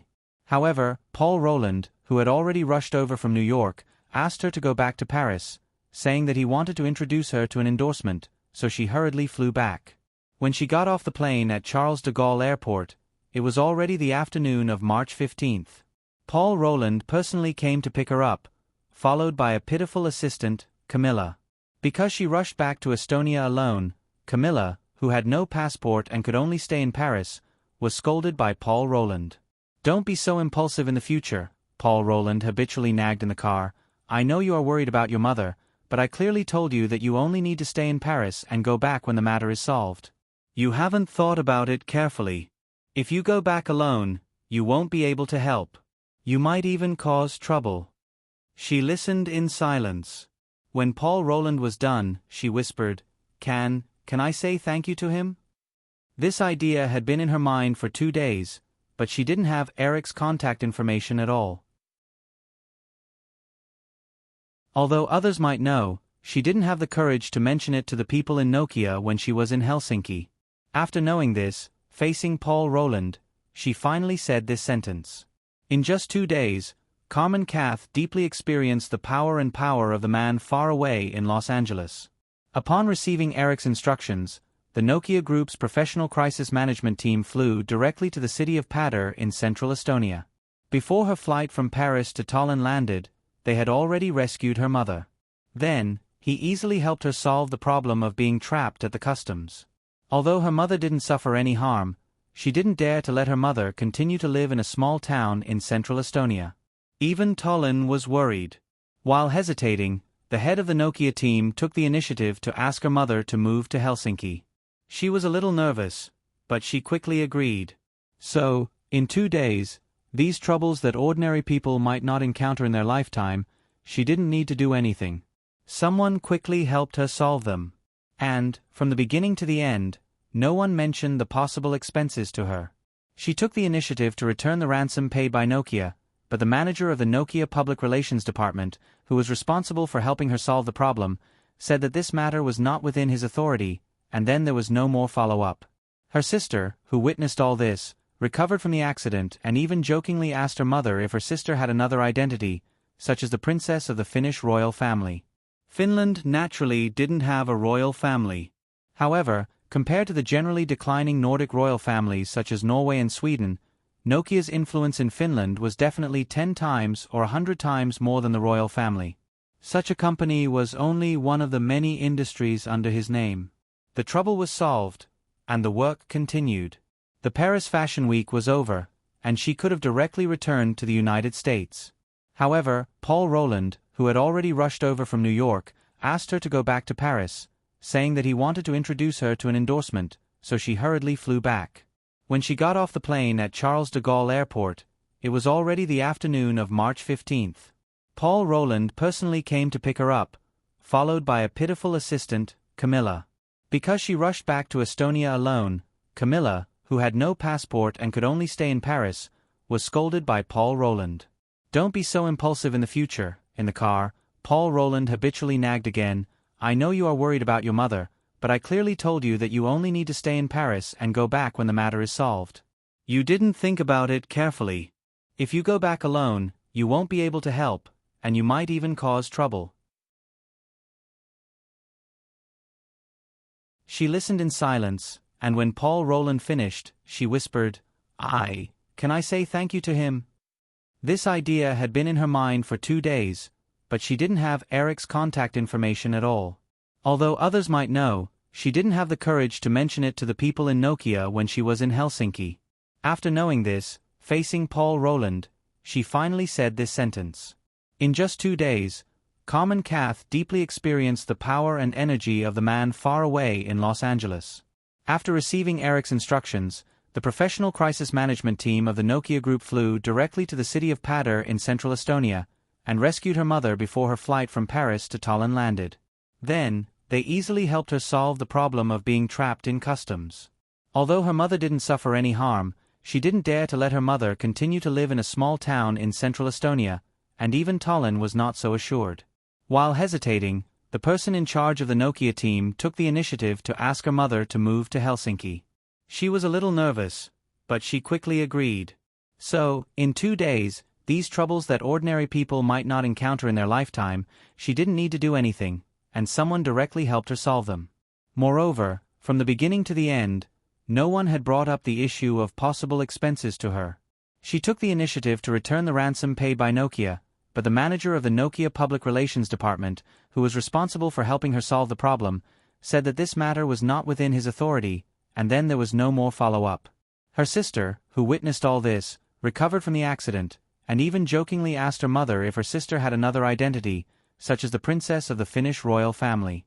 Naturally, there was no royal family in Finland. However, compared to the generally declining Nordic royal families such as Norway and Sweden, Nokia's influence in Finland was definitely 10 times or 100 times more than the royal family. Such a company was only one of the many industries under his name. The trouble was solved, and the work continued. The Paris Fashion Week was over, and she could have returned to the US directly. However, Paul Roland, who had rushed over from New York, asked her to go back to Paris, saying that he wanted to introduce her to an endorsement, so she hurriedly flew back. When she got off the plane at Charles de Gaulle Airport, it was already the afternoon of March 15th. Paul Roland personally came to pick her up, followed by a pitiful assistant, Camilla.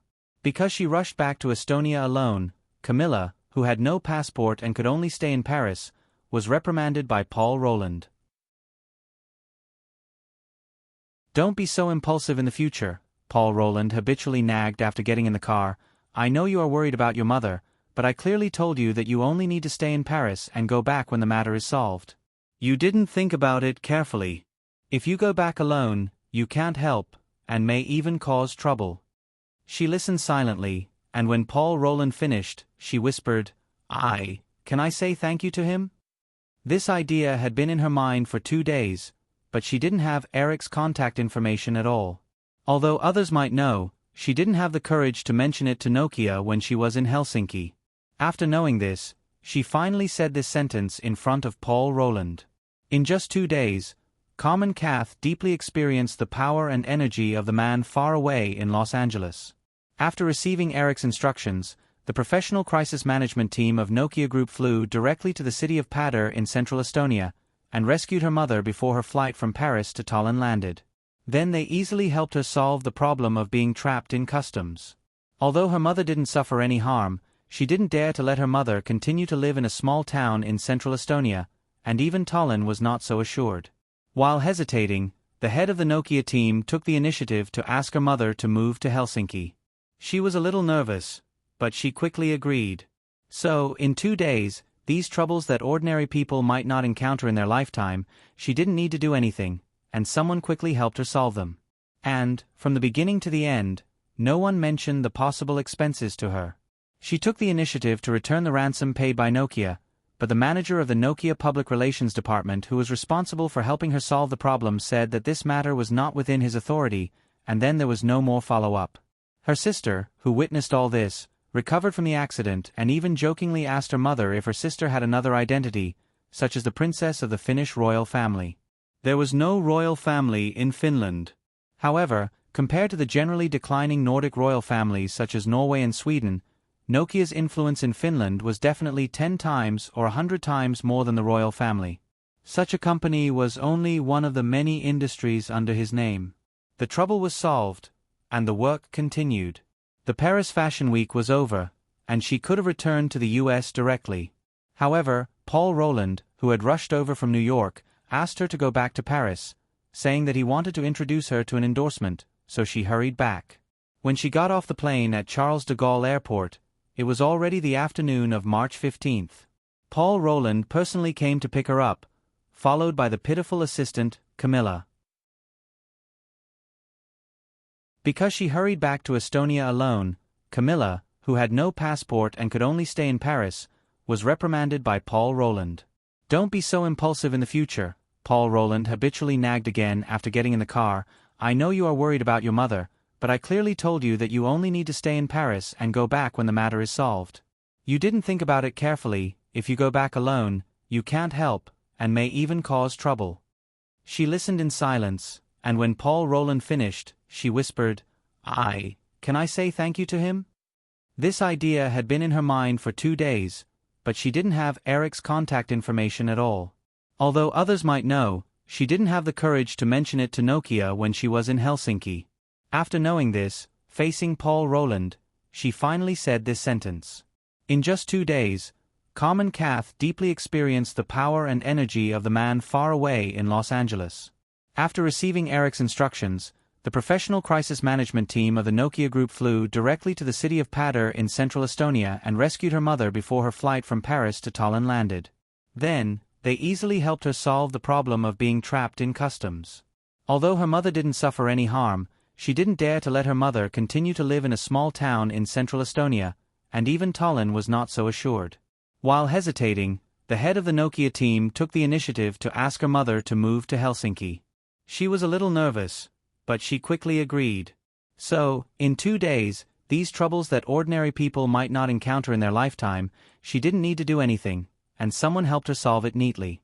Moreover, from the beginning to the end, no one had brought up the issue of possible expenses to her.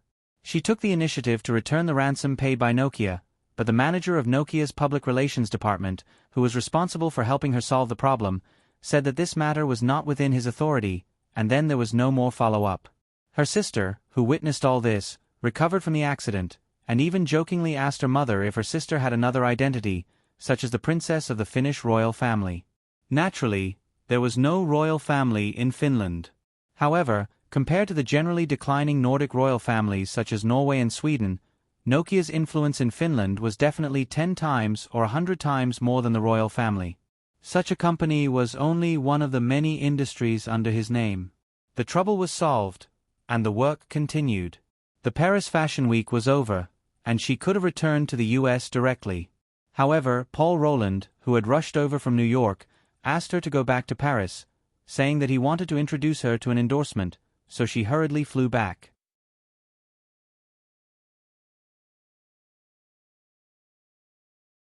Chapter 1106.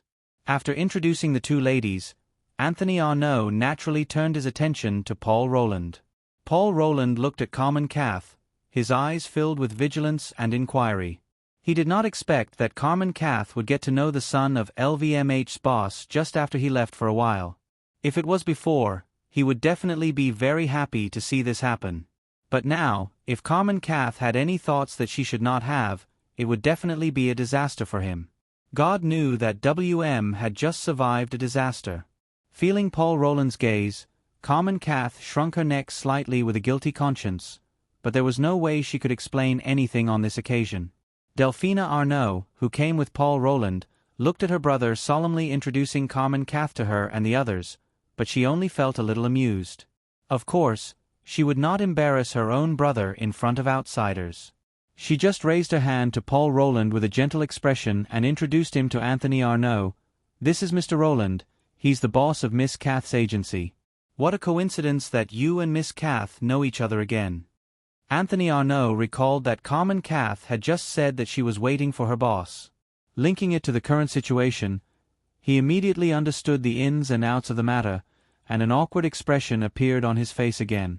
Hearing Delphina Arnault's introduction, Paul Roland withdrew his gaze from Carmen Kath and shook hands with Anthony Arnault with a smile. Although he could not wait to fly back to New York with Carmen Kath immediately, he also knew that he could not be too rude at this time. He had just been teased by a pair of lilies, and now he was embarrassed again.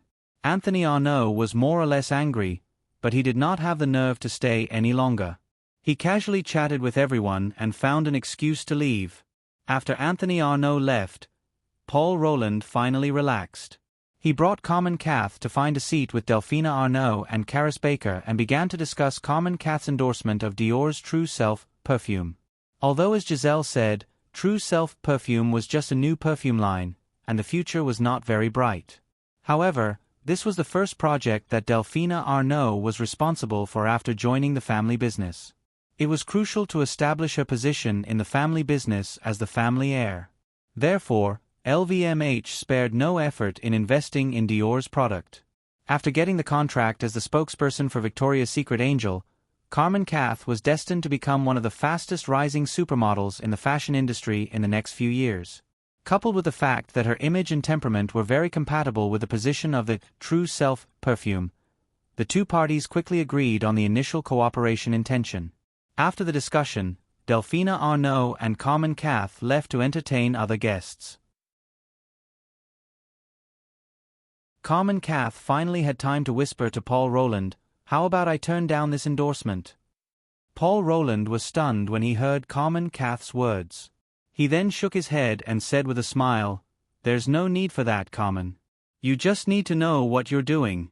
By the way, didn't you say in the afternoon that you wanted to thank Mr. Williams? I've thought about it. The Academy Awards ceremony is this weekend, so it's a little difficult to do. However, I'll try to get you an invitation to Vanity Fair's party. That way, you'll have a reason to go to Los Angeles." Carmen Kath's eyes flashed. She lowered her head slightly and asked in a low voice, "Then, what about him?" "I don't know what Mr. Williams is thinking, so you can just go there directly." Paul Roland guessed her doubts and explained. He then smiled and said, "Speaking of which, the media in North America is very lively today. You can buy a newspaper tomorrow morning to read." It turned out that he did not say that he wanted to meet her. She was a little disappointed. When she heard Paul Roland's words, she felt a little confused, so she looked up. Paul Roland just nodded and said, "Of course it's about Mr. Williams." It was already night in Paris, but it was still daytime in North America on both the East and West coasts. The media in North America was very lively today, because the New Year's Forbes World's Billionaires list had finally been officially announced.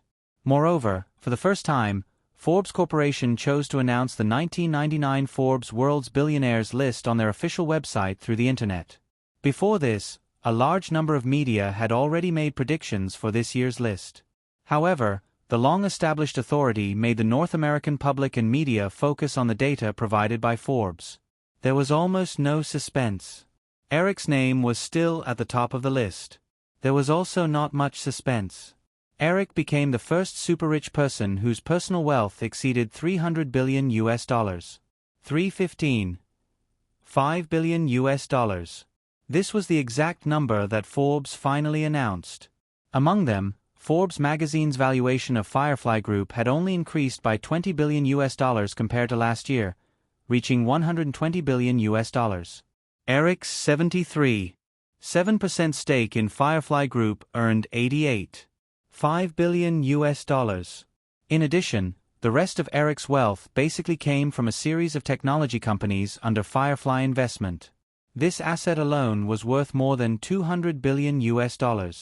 Moreover, this time, Eric's personal wealth of $315.5 billion US completely exceeded the sum of all the other people on the Forbes World's Billionaires list. Although due to the overall economic recovery in North America and the world, the assets of most of the billionaires on the Forbes World's Billionaires list had increased significantly this year.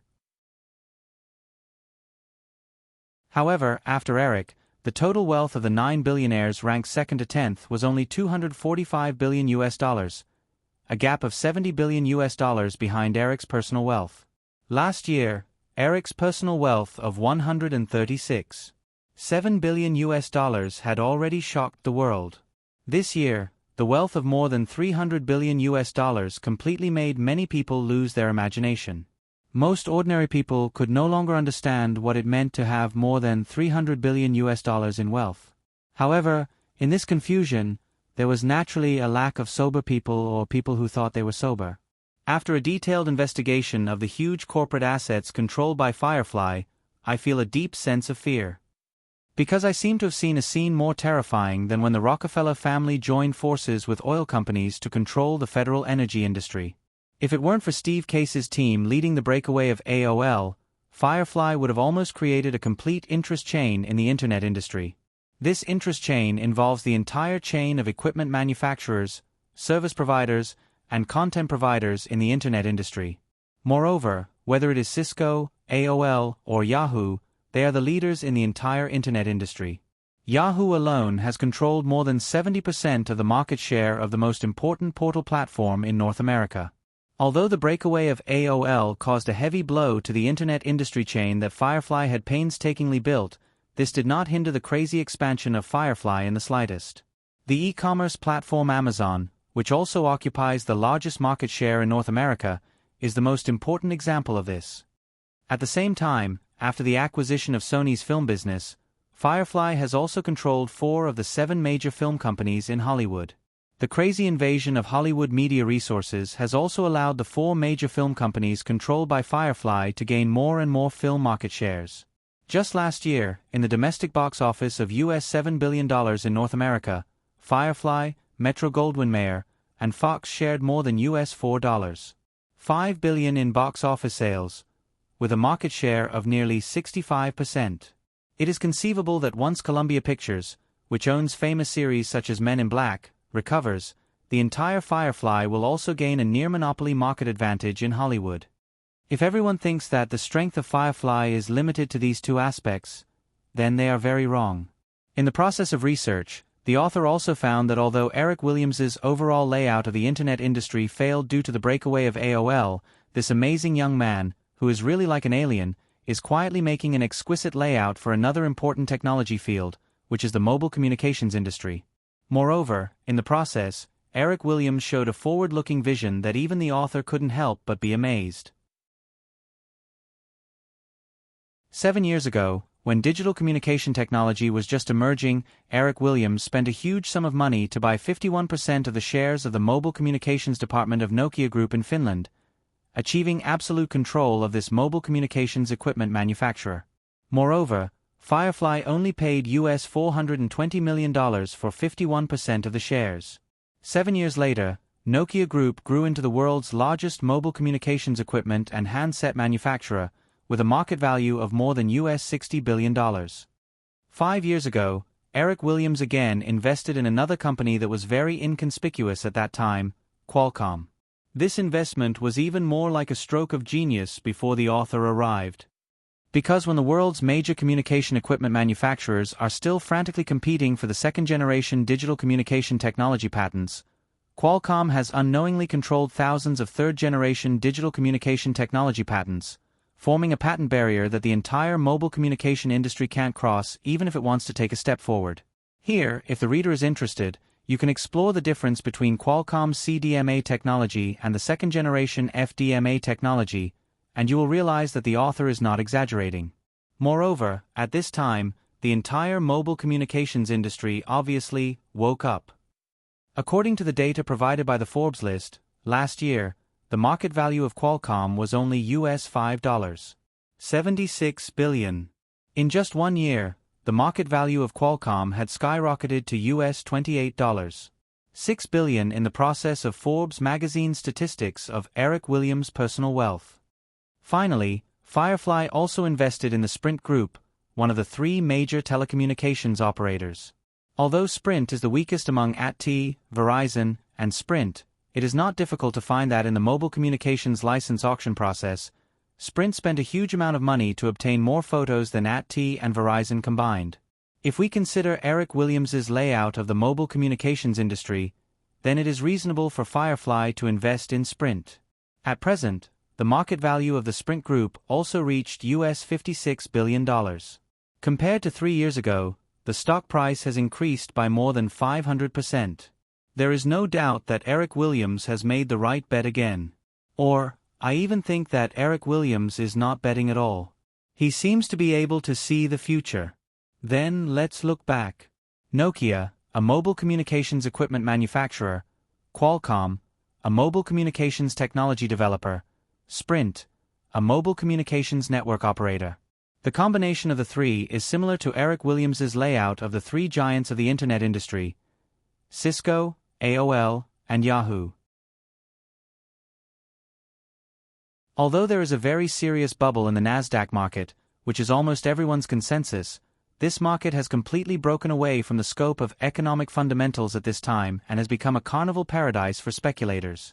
But I have to admit that the internet, mobile communications, and electronics industry, this series of new technology, will undoubtedly become a new economic field in the next century, no less than the scale of the energy industry in the 20th century. Therefore, I have to remind the federal government that we have reached the point where we need to be absolutely vigilant against the continued expansion of this horrible firefly.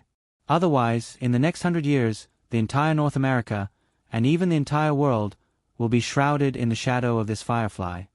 In the next few days, with the announcement of the Forbes Rich List, in a series of media articles discussing Eric's personal wealth, the report by Howard Glassman, a special commentator for the Washington Post, was undoubtedly the most controversial one. Even after Eric himself read this article, he had to be amazed by Howard Glassman's in-depth analysis of the Firefly system's industrial layout. But after the amazement, it was followed by all kinds of headaches. Although most people could no longer imagine what US $300 billion meant, the hatred of the rich was an emotion that would never disappear in the world. At the same time, due to the instinctive resistance and fear of monopolistic oligarchs, with the publication of the Washington Post article, more articles calling on the federal government to limit the expansion of the Firefly system came out. Eric gradually discovered that the accumulation of wealth was indeed not a difficult thing for him.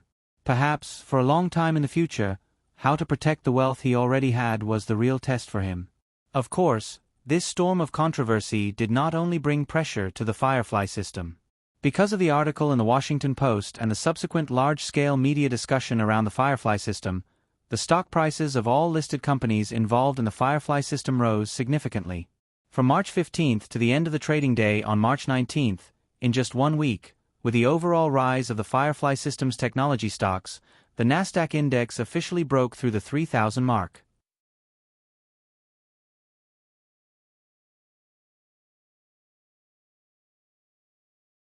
Chapter 1107. There must be a lot of people on Wall Street gnashing their teeth at us. In a week, Yahoo's stock price rose by 17%.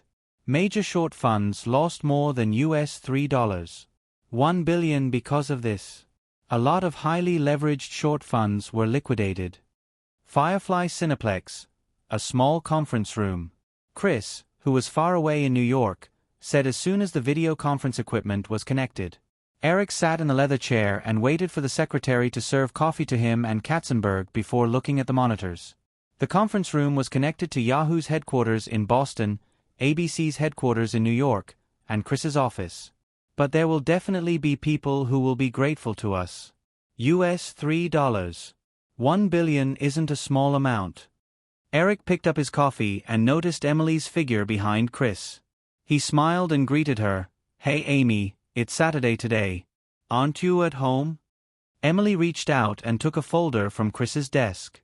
She rolled her eyes at Eric and said, "Vicky and Joan already know that you secretly let Edward sign that girl. You should think about how to explain it to them. Vicky said that she has already prepared a sofa for you. You can sleep on it when you come over." Eric immediately raised his hand and begged, "Stop, Emily, I'm the boss, give me some face." Hearing Emily unhesitatingly reveal the boss's lace, everyone laughed again. Emily ignored him and disappeared from the camera with the folder she had just picked up. After his wife left, Chris showed some curiosity. He lowered his voice and said, "Speaking of which, Eric, what's going on between you and that girl?" "This," Eric said helplessly. "Do you think no one can hear you if you lower your voice?" There was another burst of laughter. After a few jokes, Eric clapped his hands and said, "Okay, let's get down to business. First, about the acquisition proposals submitted by Yahoo." Eric said as he opened a document in front of him. His expression gradually became serious as he said, "I remember before the IPO, I said that the current bubble in the Nasdaq market will burst sooner or later. Once this happens, the entire new technology industry will fall into a capital winter. Although we received a huge sum of more than US $5 billion through the IPO, this money is basically equivalent to Yahoo's rations for winter. So, I hope that every penny will be worth it. Let's look at the acquisition proposals you submitted. For example, this is a software proposal that can speed up the loading speed of browser pages. This is indeed good stuff. But US $20 million? Are you kidding me? Pick 10 people from Yahoo's engineering team and give them a month. I don't believe they can't make this thing. 10 people, 1 month. Who can help me calculate how much it will cost? In the conference room at Yahoo's headquarters in Boston, Ian Neer did not expect Eric, who was just joking with Emily Brighton, to be angry in the blink of an eye. He could only take the initiative to explain, "Eric, this also involves patent issues. Then find a way around it, or find other alternatives. If you can't do it, then why would I hire you?" Eric reprimanded him and threw the document in front of him away. He said, "In short, I won't approve any of the acquisition proposals you submitted. I know that the entire industry is very impetuous now, and everyone is burning money. You think that since the company is listed, you have to follow the rules of a listed company. You have to burn money like crazy, acquire like crazy, and expand like crazy. Otherwise, you will be criticized by the market and investors. But you're wrong. Let me tell you, Yahoo only needs to go down the established route steadily. You don't have to be responsible for the stock price. You don't have to be responsible for Wall Street. If you have to be responsible, you only have to be responsible to me." Listening to the sound of the documents flying out of the speaker, Ian Neer nodded with an embarrassed expression. Steve Mitnick, who was tapping on the laptop in front of him absent-mindedly, also sat up straight. Tina Brown, on the other hand, lowered her head slightly and pinched the corner of the document in front of her gently with her fingertips as if she wanted to flatten the paper. None of the people sitting there were rookies in the workplace. Everyone had seen their boss get angry before. In comparison, Eric was definitely a very gentle boss. But now that Eric had suddenly exploded, everyone realized that he was really angry in his heart, so no one dared to be tactless and talk back. Eric picked up the coffee next to him and took a sip. He calmed down and continued, "In recent years, Yahoo has been expanding at a rapid pace. The size of 6,000 employees has exceeded all the other pure internet companies. Also, after the company went public, many people became millionaires or billionaires. They will definitely slack off and think that they can enjoy life. Or they will think that they have millions of dollars and their current position can't match their net worth. I can understand these, but I won't tolerate them. Therefore, I need you to prepare in advance. After the tech stock bubble bursts, Yahoo will also have a layoff to remove those who want to enjoy life. Yahoo still has a long way to go in the future. We can't tolerate slackers who can't keep up with the company's pace. Of course, they have made their own contributions to Yahoo. So, when the time comes, the company will definitely buy their shares and let them enjoy life to the fullest. Or, they can start a new career." After saying these words, Eric carefully took the documents from the office secretary. He didn't wait for Ian Neer and the other two to respond. He continued, "Okay, let's move on to the next topic. It's about the merger between AOL and Time Warner. The situation now is very delicate. I'm sure everyone has seen the article in the Washington Post. This week, the stocks of all the listed companies in the Firefly system have been rising. But AOL's stock price has risen higher than Yahoo's. Obviously, many people are optimistic about the prospects of the merger between AOL and Time Warner. They think that after the merger, Firefly will have a strong competitor. This is actually good for us. But at the same time, we have to change our strategy. At least, in the public media, we need to firmly oppose the merger between AOL and Time Warner. The more we oppose it, the less resistance the merger will encounter. So, everyone, what do you think we should do?" With the release of this year's Forbes Rich List, Eric's personal wealth of more than $300 billion finally made the entire North America erupt with emotions that had been accumulated by the continuous skyrocketing of Eric's wealth for several years. Although the capitalists pursued profits and were superstitious about Eric's amazing investment vision, almost all the stocks related to the Firefly system on the Nasdaq market had skyrocketed. But at the same time, the voices about the need to limit the expansion of the Firefly system became louder and louder. Of course, in such a mature capitalist society, no matter how huge Eric's personal wealth was, the federal government would never dare to use any violent means to directly deprive him of his private property. This involved the fundamental problem of the country's system. However, based on the current situation, it was not difficult to foresee that every step of the Firefly system's expansion in the future would be subject to very strict scrutiny and restrictions. This was also not because the federal government was afraid of excessive private wealth, but because other capitalists in this society instinctively fought back to protect their own rights. In the short term, fostering a strong competitor of the Firefly system, such as AOL Time Warner, was bound to be something that many people would be very happy to see happen. In all fairness, Eric also hoped that there would be such an opponent that he could foresee and control to a certain extent. As for the longer term, if he wanted to continue the expansion of the Firefly system, Eric had to either eliminate the opponent or pull the opponent into the Firefly system camp. In addition to the business strategy of Yahoo and the discussion of how to reverse the merger between AOL and Time Warner, there were also some recent discussions about the control of Eric's personal wealth, as well as other big and small matters that were discussed all morning. In fact, it was already afternoon on the East Coast before the meeting ended. Walking out of the conference room, Mayer handed over a mobile phone, indicating that Paul Rowland was already online. Eric and Katzenberg walked to the ship together, intending to have a meal together. At the same time, they took the phone and chatted for a while before hanging up. Remembering Emily's reminder before the meeting in the morning, it was a bit difficult. Eric had only brought up Carm and Kath on a whim, but he had neglected the possible thoughts of the women.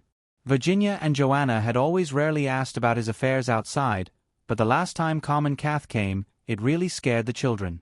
After a little hesitation, Eric threw these thoughts away. He would just have to deal with it as it came. What was the saying, when you have enough lice, you are not afraid of being bitten? Moreover, under the influence of the recent outside discussion, Eric still had a lot of pressure in his heart, and he really didn't have the mood to deal with these things. They came to the restaurant on the ship, and after ordering lunch, Katzenberg mentioned Blair the Witch again. The box office in the second week is $51 million US, and the total box office in 2 weeks is $78 million US, but the production cost is only $60,000 US. In the next few weeks, the total box office is likely to exceed $150 million US. Now, everyone is saying that maybe this is why you became the first super-rich person to have a personal wealth of more than $300 billion US. In this world, I'm afraid no other movie can create a higher return on investment than Blair the Witch. Eric took the bottled water handed over by Amy Adams and said to Katzenberg, "That's not necessarily the case. Hollywood is never short of miracles. By the way, speaking of this, now you can also give the 2 young directors a bonus, and the small online marketing team from last time." Katzenberg nodded and said, "Actually, Kenneth asked me to ask your opinion. I think it's enough to give them $1 million USD each. After all, the box office success this time is mainly due to the effect of our marketing plan. Give them $5 million USD, $1 million is a bit too little. There's no need to be stingy with this kind of thing." Eric shook his head and said with a smile, "If you can't bear to, I'll write them a personal check." "Okay, $5 million it is. However, in this case, although we don't plan to start a sequel to Blair the Witch in the short term, it's not a problem to let the 2 of them sign 2 new contracts. After all, Blair the Witch was a box office success. Even if they continue to shoot traditional movies, they will definitely be more likely to receive the market's attention than the new directors. This is between you and Kenneth. I don't have that much energy now. Speaking of which," Katzenberg nodded and said, "are you going to attend the Oscar Awards tomorrow?" "Not interested. There are no good films at the Oscars this year." "Actually, Katzenberg said, "Eric, regarding the promotion of Iron Man, everyone has no idea where to start now. According to the normal process, for such a big production, the lead actor should now start to participate in various TV programs to promote the movie. I'm also a little regretful now. I really shouldn't have taken this role," Eric said with a wry smile. "After such a commotion in the media these days, everyone must be more hostile to a super-rich person like me. I don't know if they will still come to watch the movie I personally star in.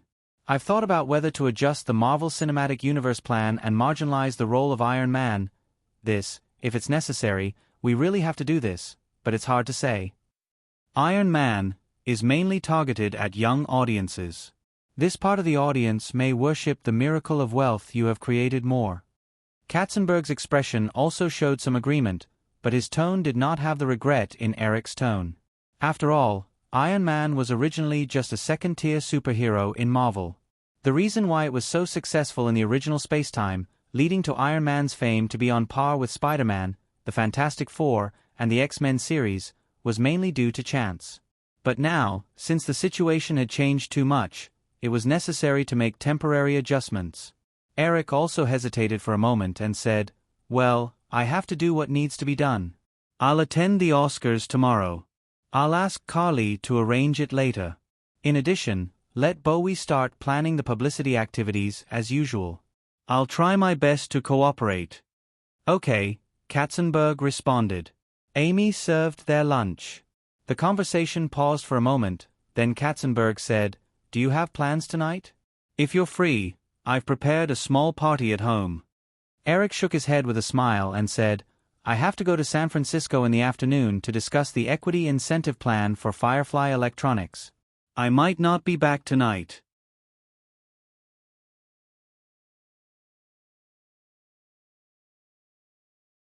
Chapter 1108. Although he had rejected Edgar Bronfman's attempt to invest in Firefly Electronics a few days ago, Eric was as generous as Yahoo's equity incentive plan for Firefly Electronics this time.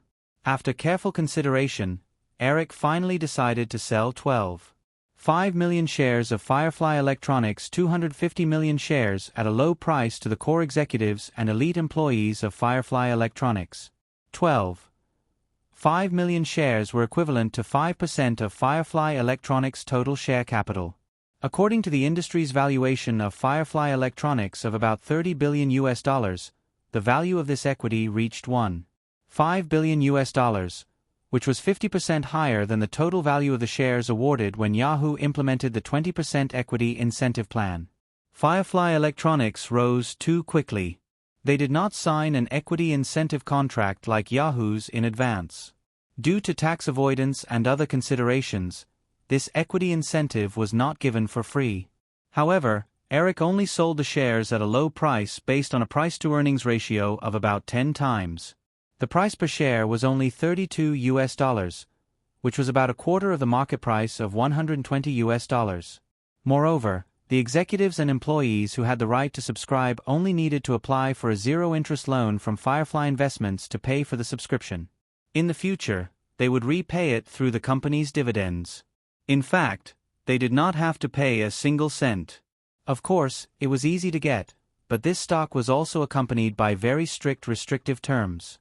During this period, as major electronic manufacturers announced their entry into the field of digital music players, Firefly Electronics also showed signs of a large loss of employees. However, with the implementation of this equity incentive plan, this trend would be effectively curbed. They arrived in Palo Alto in the afternoon. When the meeting ended, the sky had already fallen. Carolyn was invited by Melanie to stay at home. Eric also gave this girl a few days off so that she could return to Los Angeles whenever she wanted.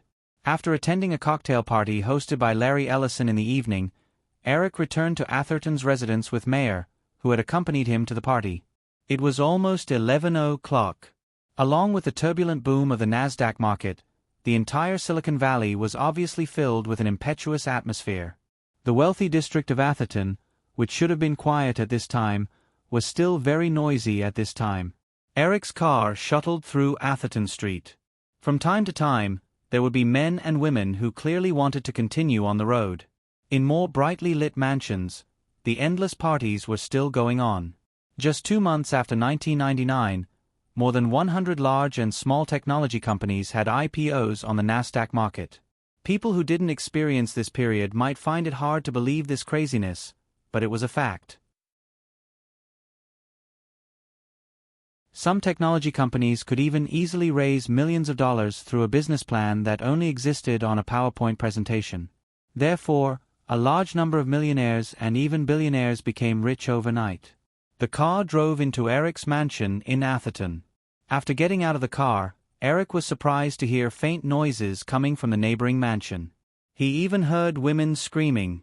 Since the mansion was large, the noises coming from next door weren't that loud. He believed that he could avoid them if he went indoors. However, he still couldn't help but frown. Mayer followed Eric. Since leaving the cocktail party at Larry Ellison's house, the girl was inexplicably absent-minded.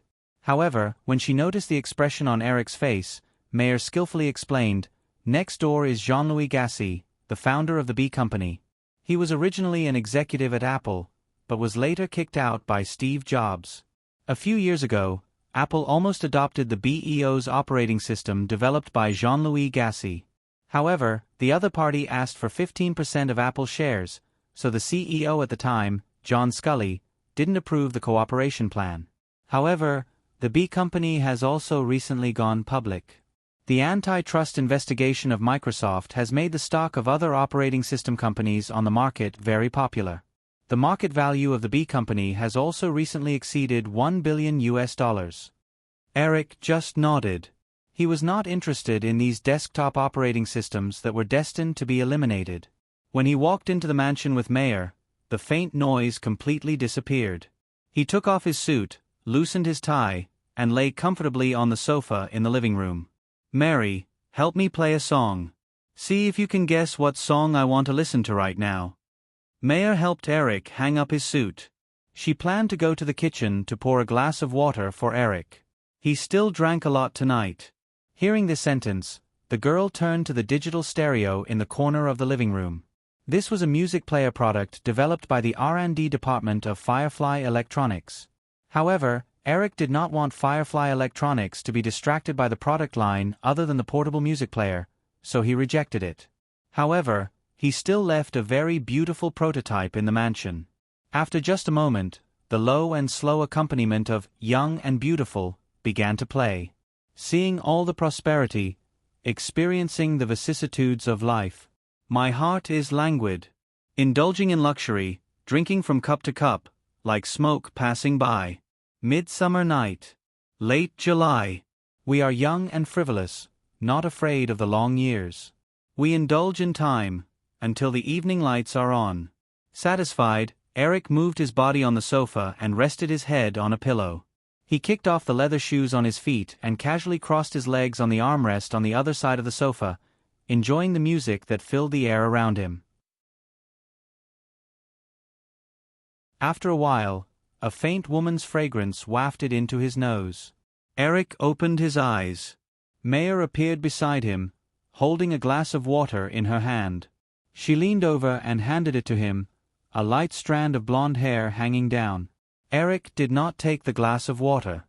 Instead, he reached out to grab the strand of blonde hair and slowly moved it up to touch the girl's smooth face. He liked the feeling of his fingertips wandering around the woman's body, so he continued to slide them down. It was like that night a long time ago. This time, the girl did not speak again. She gently narrowed her eyes like a cat. Her cheeks were slightly tilted, as if she wanted to be closer to the man's palm. After a moment, she let go of the glass in her hand and softly knelt beside the sofa, letting the man take off her burgundy dress bit by bit. When the man was no longer satisfied and reached out to pull her body up, Mayer whispered softly, "Eric." Eric stopped what he was doing and looked at the blushing girl. "Yes?" "Nothing." The girl paused and shook her head. She continued to lean against the sofa and said, "Nothing." Eric smiled and said, "Why don't we go to your room?" "No need." Mayer hesitated for a moment before she stood up and slowly climbed onto Eric. She said, "Just like this."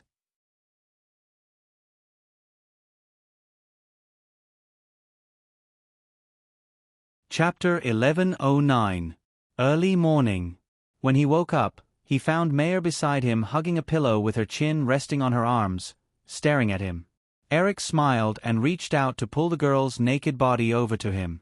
Holding her waist, he asked, "What are you thinking about?" Her body was so close to Eric that she could still feel the man's desire in the morning. Mayer blushed and struggled gently. Seeing that she could not get away, she gave up and whispered, "Eric, I want to work at Firefly Electronics early next year." Eric's hands that were caressing the woman's body stopped and said, "It's a little early. Also, I want you to go to Nokia." "I know," Mayer said, but I'm worried that I won't do well if I go to Nokia to lead a mobile phone research and development department. So, I want to go to Firefly Electronics in advance to gain some experience. I found that most of the core technologies involved in your vision for smartphones are in Firefly Electronics. If this is your wish, of course, there's no problem. Eric nodded slightly and said, "But, I suddenly feel that you want to run away from me, so I'm very unhappy." "I want to run away from you." Maya pressed on Eric's chest and propped herself up slightly. She stared into his eyes and said, "If I don't do this, I'm afraid that I'll be like them one day. You're a very good lover, but also a very scary lover. Women can't escape even if they want to." "It's obviously not like that." Eric gently pressed the woman against his body again and said, "You know, many women have run away from me. That's because you don't care about them at all. Even if you give them a lot of money, even if you act very gentle and considerate, even if you make them into big stars, you really don't care about them. They didn't run away from you at all. They were abandoned by you." Mayer gently drew a circle around Eric's heart with her finger and said, "Sometimes you're so cold that it's scary. So, I plan to run away from you in advance, so that I won't be as pitiful as those girls who were suddenly abandoned by you. I suddenly feel like a villain. It seems that I need to repent." "You're a villain." "I'm just showing my modesty. Don't take it so seriously. You scoundrel." "Oh, I understand. This should be a provocation." Eric hugged Meyer's waist tightly, turned over and pressed the girl under his body, and said, "Provocator, accept your punishment." Meyer chuckled and curled her long legs around Eric's waist. She felt that the man's movements had suddenly become stiff. With a little pride on her face, she leaned over and kissed the man gently on the lips. She whispered, "But, Eric, our flight is at 9 o'clock. 10 o'clock then." Eric stretched out his hand and pressed the girl's legs down to relax her. He added in a fierce tone, "No, I'm very angry now, so 11 o'clock. Finally, after having lunch with the female assistant in Palo Alto, Eric flew back to Los Angeles. When she learned that Eric had decided to attend the Oscars tonight, Nicole called early. She was also attending the awards ceremony tonight. Her purpose was similar to Eric's. The Mummy 3 was going to be released in June. Even though it might be the last The Mummy movie that Nicole was involved in, she was still dutifully fulfilling her obligation to promote it.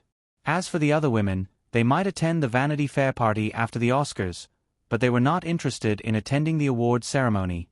Julia, on the other hand, had works last year and this year. This year's Never Compromise was also an Oscar film. Logically speaking, she should also appear at the Oscars. But this woman was indifferent to these things than Eric. In his memory, although Julia was already qualified, she had always been too lazy to leave her star on the Walk of Fame. At 5 o'clock in the afternoon, Nicole and Eric set off for the Dorothy Chandler Theater in downtown Los Angeles. By the time they arrived at the city center from Nicole's residence in Beverly Hills, it was already close to 5:30. Their car was among a dozen limousines as they slowly made their way to the entrance of the red carpet outside the Dorothy Chandler Theater. A few minutes later, the limousine finally stopped at the entrance of the red carpet. The driver opened the door, but Nicole grabbed Eric again and carefully checked him before letting him out of the car. Today was one of the rare times that she would appear in public with Eric. The girl did not want anything to go wrong. After Eric got out of the car, he walked to the other side and held Nicole's hand in a gentlemanly manner as they walked to the red carpet together. However, when he stepped on the red carpet today, Eric could not help but frown. The Oscar red carpet had always been the most crowded of all the major film festivals or award ceremonies, but the scene on the red carpet today was even more chaotic than he had imagined. Not only was the crowd crowded together, but the guest seats on both sides were also in a mess. ABC had always been a regular partner of the Academy Awards. Although the Academy of Film was mainly responsible for the preparation of the ceremony, Eric decided to ask Katzenberg to ask the executives of ABC and the Academy of Film what was going on after the ceremony. Nicole was holding Eric's arm with a smile and was about to wave to the audience on both sides. However, when she noticed that Eric's bodyguard, Carter Moan, was following them closely, and there were several bodyguards on both sides of the red carpet who were following them, she couldn't help but tug at the man's arm. "Eric, do you have to let Carter follow you like this? The latest assessment by the security team is that I'm more likely to be attacked in public than John Lennon and John Kennedy combined. You don't think everyone in the world is friendly to me, do you?" Although Eric hadn't been attacked since his rebirth except for the incident at the Long Island racecourse, he had never relaxed his security. Eric was very clear about his situation. The power and wealth he had now were enough to arouse the vigilance and covetousness of too many people. At the same time, because he rose too quickly, he had no time to lay a solid foundation for himself that could support his current wealth. He didn't even have an heir who could continue his current wealth empire. If something happened to him personally, the situation would definitely become very bad.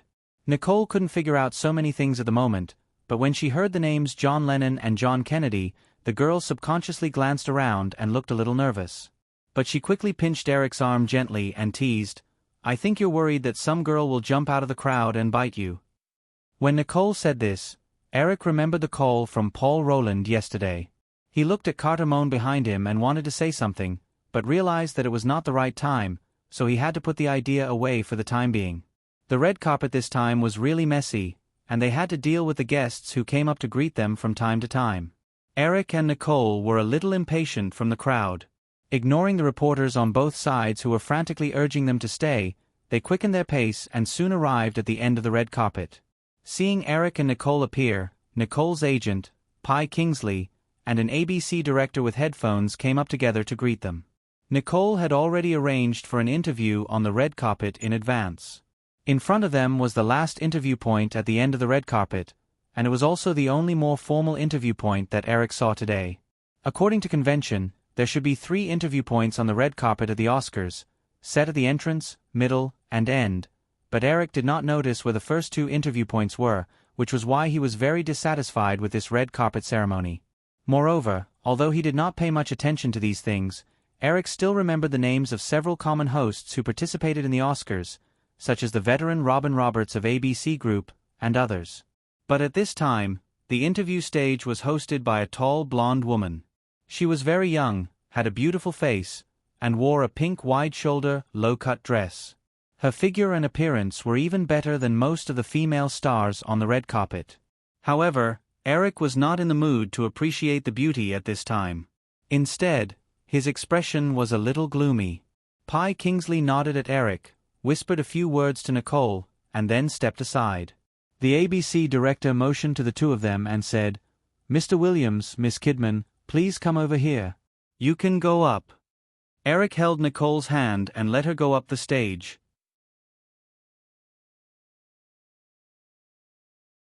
He turned to the director and said, "Who is the director of this award ceremony? Ask him to come and see me." The director of the Oscars was usually the person in charge of ABC. After saying this, Eric stepped on the stage. The director had already noticed the cold expression on the big boss's face. At this time, when he heard this sentence, he quickly passed Eric's instructions to the control room through the microphone. "Mr. Williams, Miss Kidman. Hello, I am Laura Spencer." The live broadcast camera was still elsewhere. On the interview stage, the beautiful blonde woman introduced herself respectfully. Although it was the first time she was in charge of an Oscar red carpet interview, Laura Spencer was not afraid. If it were other guests, she might take the initiative to make a few jokes. However, at this time, she also noticed that the big boss was obviously not in a good mood. Nicole naturally felt the emotional changes of the man next to her more easily than outsiders. She skillfully exchanged greetings with the female reporter in front of her. The woman secretly reached out one hand and pinched Eric's waist. Eric pulled the corner of his mouth and reluctantly squeezed out a smile. The director below the stage signaled that they could begin.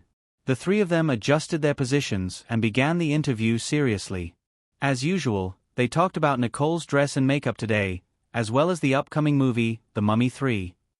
Laura Spencer was obviously a little afraid of Eric. At the end of the interview, she politely said a few words to Eric to wish him good luck tonight. Eric just nodded and said a few words. The content of the interview was arranged in advance. He had just decided to attend the award ceremony yesterday, so he was not dissatisfied with the female host ignoring him. When he got off the stage, the director of the award ceremony, Louis Horwitz, was already waiting next to him. There were cameras everywhere, so Eric naturally could not fly into a rage on the spot. He just pointed to the red carpet outside and said coldly to Louis Horwitz, "Look, doesn't it look like a group of sardines that got lost? I hope the following award ceremony will not be a mess like the red carpet." And Eric motioned to the female host on the stage and said, "How old is she? Is she 18 years old?" After Eric said these words, he did not bother to look at Louis Horwitz's reaction and walked forward with Nicole. Since he had asked, Eric believed that at least Robert Edgar had to give him an explanation. "I think the red carpet this time wasn't too bad," Nicole whispered as she held onto Eric's arm. She hesitated for a moment, but her words were clearly lacking in confidence. Eric knew that Nicole was trying to persuade him. He shook his head with a smile and said, "Well, it seems that I was too harsh." "No, you're the boss. Everything you say is right." Nicole immediately changed her attitude and looked very indifferent. "You're not Julia wearing a Nicole mask, are you?" Nicole asked with a smile, "Do you want all of us to be like Julia?" "No." They chatted in a low voice and stayed by the media wall for a while before entering the hall together. At this time, the outer hall of the Dorothy Chandler Theater was also full of people. There was still a while before the award ceremony began, so no one was seated in advance. "Hey, Eric. Good afternoon." As soon as Eric appeared, Harvey walked over with the main cast of Horse Whisperer. When Robert Redford saw Eric, his expression was very interesting. "Eric, this is incredible. $60,000, and now the box office is $80 million. How did you do it? This is definitely a secret." Eric naturally knew that Robert Redford was referring to Blair the Witch, which was still screening. He said, "However, I can be sure that at next year's Sundance Film Festival, Park City will definitely be crowded." When Robert Redford heard this, he smiled and said, "I think so too. It's just that I really don't know if this is a good thing or a bad thing for Sundance." The Sundance Film Festival had always boasted of supporting newcomers and independent films. The appearance of a box office dark horse like Blair the Witch would definitely attract more mainstream Hollywood film companies to Park City. It was not hard to imagine that this film festival was destined to become more and more commercialized in the future. After chatting with the guests in the hall for a while, Eric finally found some time. While Nicole was chatting with Meryl Streep, he called Carter Moan and whispered, "Call Paul Rowland and ask him where Carmen Kath is now. Don't let her go to the Vanity Fair party. How about this? Send someone to bring her to the Sharp Corner Manor." Although Nicole was the only woman attending today's award ceremony, the girl and the others were likely to join in the fun at the Vanity Fair party. Although the attitude of the women towards Eric being bitten was basically gloating, it was hard to imagine what would happen if Carmen Kath appeared at the Vanity Fair party.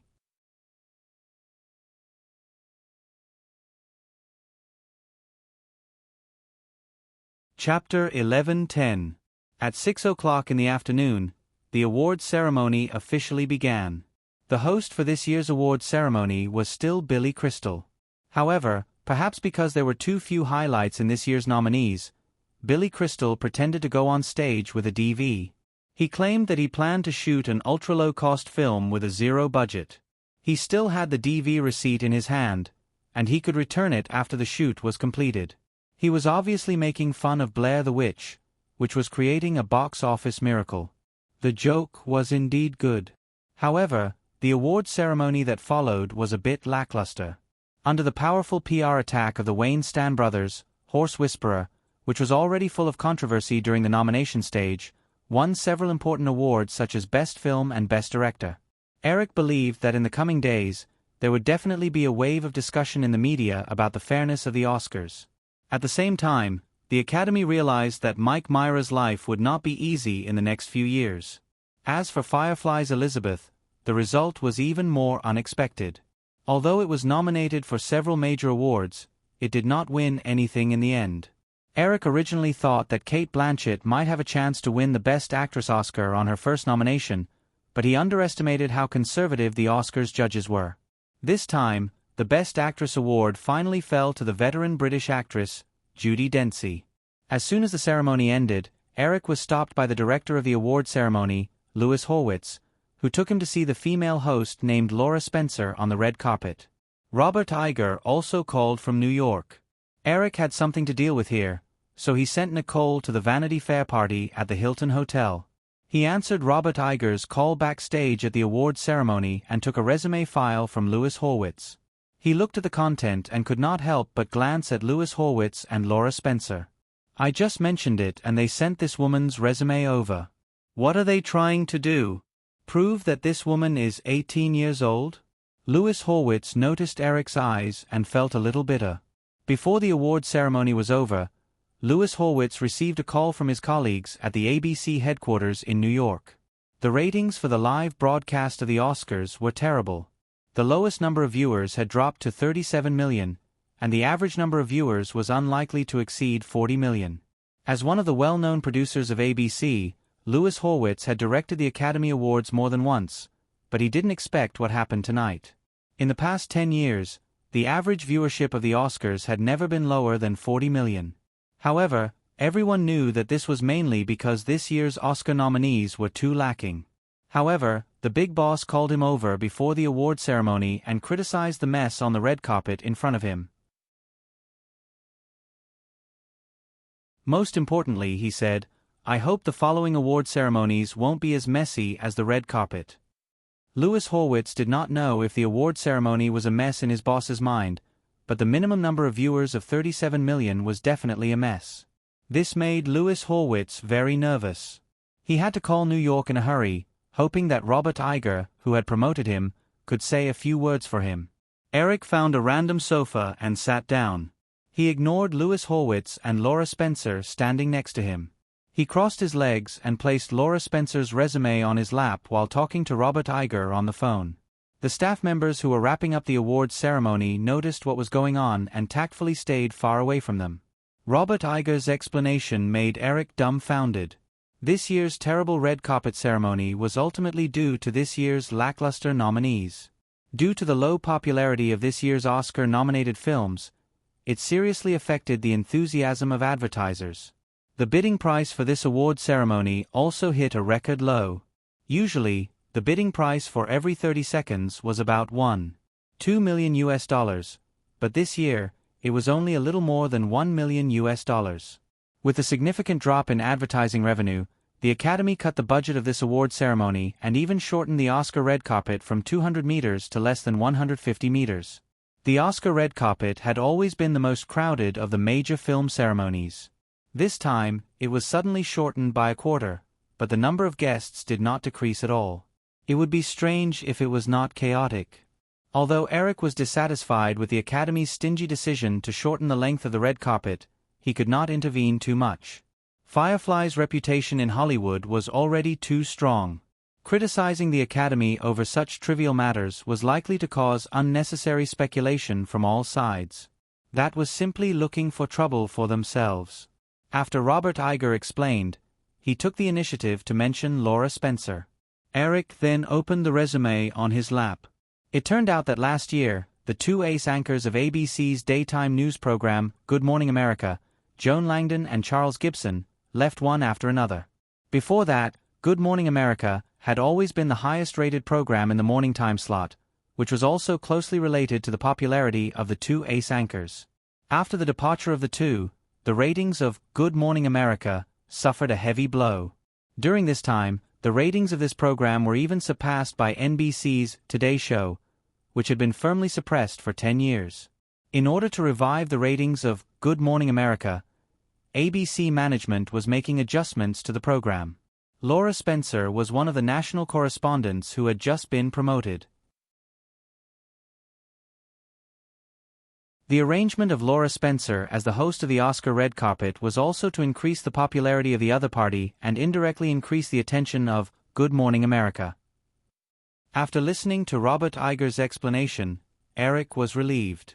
National correspondent, the name sounded high-end, but in fact, it was definitely a very cumbersome position. Unlike the news anchors who only needed to be stationed in the studio, ABC's national correspondent not only needed to attend some studio interviews, but also often needed to guest as a frontline reporter. This was ABC's morning news between 7 o'clock and 9 o'clock every day. Studio interviews were okay, but if they needed to be there in person, they might even have to go to the destination the day before. At the very least, they had to get up early to prepare. From this point of view, it could even be called a very difficult job. Moreover, the resume in his hand made Eric completely free of any prejudice against Laura Spencer. The blonde, who looked like she was in her early 20s, was already 30 years old this year. In the resume, the other party was not only a scholarship winner at the University of Pennsylvania, but also a national diver. After graduating from the University of Pennsylvania, she had worked in the media for 8 years. In these 8 years of work, her resume could also be described as brilliant.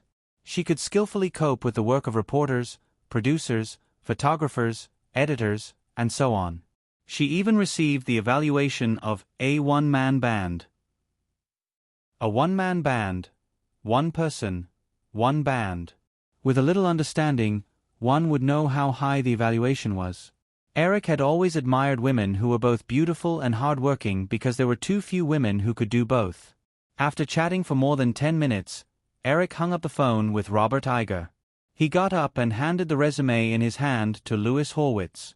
He took the initiative to reach out to Laura Spencer and said frankly, "Well, Laura, I apologize for my previous prejudice.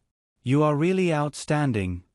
"Oh, thank you, Mr. Williams." Laura Spencer was a little flattered and held Eric's hand. She was a little nervous just now. She was worried that she would lose her job after being promoted for only a few days. She was even a little angry with Eric Williams, the big boss. Did beautiful women have to be vases? However, when Eric reached out his hand to her, the dissatisfaction in her heart suddenly disappeared. After all, she never expected the big boss to take the initiative to apologize to her. "Well, you continue with your work," Eric said to Louis Horwitz after he finished talking to Laura Spencer. He was about to leave when he noticed that Laura Spencer was still wearing the beautiful pink, wide-shouldered, deep V-neck dress. He said to the girl, "Laura, are you going to the Vanity Fair party? Do you need a ride?" Laura Spencer had just relaxed, but when she heard Eric's words, she suddenly became nervous again. She instantly remembered that her boss was a famous playboy. The reason why she was still wearing the dress at this time was because she had been nervous until now when she heard Louis Horwitz's words. She was not in the mood to change, let alone attend a party. Moreover, her status was not enough to get an admission ticket to the Vanity Fair party. Eric noticed the change in Laura Spencer's expression and quickly realized something. He smiled and said, "Then forget it. See you next time." However, when Eric just turned around, Laura Spencer's voice came from behind him. "No, Mr. Williams. I do." Nicole and the other women were at the Vanity Fair party. Even if Eric had other thoughts, he couldn't do anything. He was just casually mentioning it. At this time, looking at Laura Spencer's heroic face, he couldn't help but smile and say, "Okay, let's go." Watching Laura Spencer and Eric walk out of the backstage together, Louis Horwitz rolled up the resume in his hand and patted it in the palm of his other hand. He shook his head and sighed with envy. Beautiful women. After walking out of the Dorothy Chandler Hall, Eric and Laura Spencer got into the car together. The driver started the car and left the city center. Eric looked at the girl next to him who was very reserved and asked with a smile, "Do you have a boyfriend?" Laura Spencer was stunned. She had been focusing on her work for the past few years and was a complete workaholic. She had no time to develop a stable relationship. Her eyes flickered for a moment. Although she wanted to nod, she finally shook her head honestly and said, "No." "Oh." Eric nodded non-committally and said, "If only you had one. Maybe we could ask him to come with us. That way, you won't be like a vigilant little hedgehog." Laura Spencer heard Eric say it so bluntly and relaxed a little. She boldly asked, "Mr. Williams, do you have a girlfriend?" "Yes, they are all at the Vanity Fair party. They will definitely keep an eye on me, so you can rest assured." When Laura Spencer heard Eric's words, she couldn't help but laugh out loud. She even caught the word in a teasing tone. They. Yes. Eric nodded. They. Mr. Williams, you are really frank. Actually, it's not a good thing to be too frank in front of beautiful women. Laura Spencer blinked and said, That's not necessarily true. Some women like men who are frank. It's not good to be too flowery. Eric's lips curled into a smile as he pointed out, Then can I be considered to have hit the jackpot? Laura Spencer unconsciously relaxed and retorted, Your words must have been premeditated. You are biased. Eric pretended to be dissatisfied and said, I just apologized for my bias. Laura Spencer smiled and said, I have proof. Mr. Williams, you can't do it, right? It seems that I can only use time to prove it. When the time comes, remember to apologize to me. Okay. Speaking of which, Eric slightly changed his position so that it was more convenient for him to look at the beautiful woman next to him. At the same time, he curiously asked, Why do you want to be a reporter? It's not an easy job. Because this position allows me to become a TV anchor faster. Laura Spencer felt Eric's gaze, but she was not defensive. Instead, she said with confidence, Actually, I think I'm already qualified to be a news anchor. Little woman, you have big ambitions. Eric smiled and said, But I can't promise you now. Young people should train more. Laura Spencer looked at the young man who was actually 1 year younger than her and said, Mr. Williams, this sentence is really strange coming from your mouth. Eric reacted and shrugged. Okay, I think so too. Hee hee. As they chatted, they unknowingly arrived at the Beverly Hilton Hotel. When they got out of the car in the parking lot, there were also many guests who came to attend the party. Some of them took the initiative to greet Eric. At the same time, their eyes inevitably fell on Laura Spencer. Looking at Laura Spencer, who was inevitably nervous because it was her first time attending a Vanity Fair party, Eric extended his arm to the woman and said with a smile, If you don't mind that there are no male guests who dare to talk to you later? Laura Spencer's face was slightly red. She took the initiative to walk over and hold Eric's arm. She said softly, Thank you, Mr. Williams. Eric took her into the Hilton Hotel and said, Actually, I have my own selfish motives. You know, I never persuade beautiful girls to find boyfriends. I prefer that they find girlfriends. Laura Spencer felt the gazes of the guests around her and whispered, Mr. Williams, do you have to be so frank? You can call me Eric. This turn of events was a bit inexplicable. Laura Spencer was puzzled. Shouldn't this sentence be said when two people just met? No, you don't want me to be frank with you. So, I think maybe we can move on to the next stage. Laura Spencer suddenly had the urge to pinch the man beside her, just like Nicole Kidman had done during the red carpet interview. But, she only dared to think about it. She said, Okay, I think I have to insist on calling you Mr. Williams. The two of them arrived at the media area outside the Vanity Fair party hall. Eric took the initiative to let go of the woman who was holding his arm. He said, All right, come find me when you're leaving. I'll get someone to take you back to the hotel. Laura Spencer felt Eric let go of her and suddenly felt a bit disappointed. She shook her head and said, No, Mr. Williams. I can go back by myself. Eric didn't insist. He gently pushed the woman toward the media wall and said, Go on. Have fun.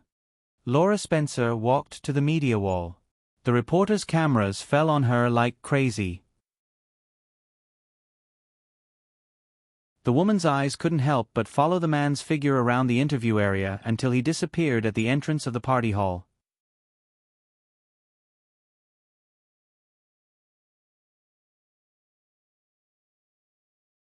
Chapter 11:11. The focus of the Vanity Fair party should be the external media area. Once they entered the party hall, the atmosphere became very relaxed and comfortable. Eric walked into the party hall and greeted the guests he was familiar with. He looked around and was looking for Nicole and the others.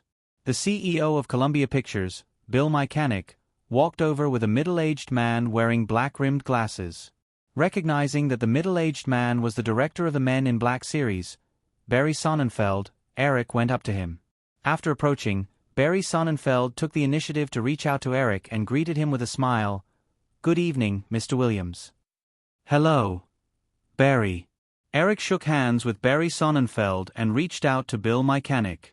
After greeting the two, he asked, "What are you talking about?" Bill Mechanic said, "Some things about the movie." Feeling Bill Mechanic's vague tone, Barry Sonnenfeld sensibly raised the wine glass in his hand to Eric and said, "So, Mr. Williams, you guys chat. I'll go and say hello to Will." Eric nodded to him and watched him leave. He took a glass of red wine from the waiter passing by and walked to the corner with Bill Mechanic. He asked, "How did it go?" When Bill Mechanic and Barry Sonnenfeld came into contact, the topic could only be the Men in Black series. Bill Mechanic shook his head with a wry smile and said, "Barry and Will have just signed a film contract with Warner. Chong Peters' project is a film adaptation of a TV series called Storm Cop. I've inquired about it. It's a science fiction film about two agents who protect the president against an evil doctor.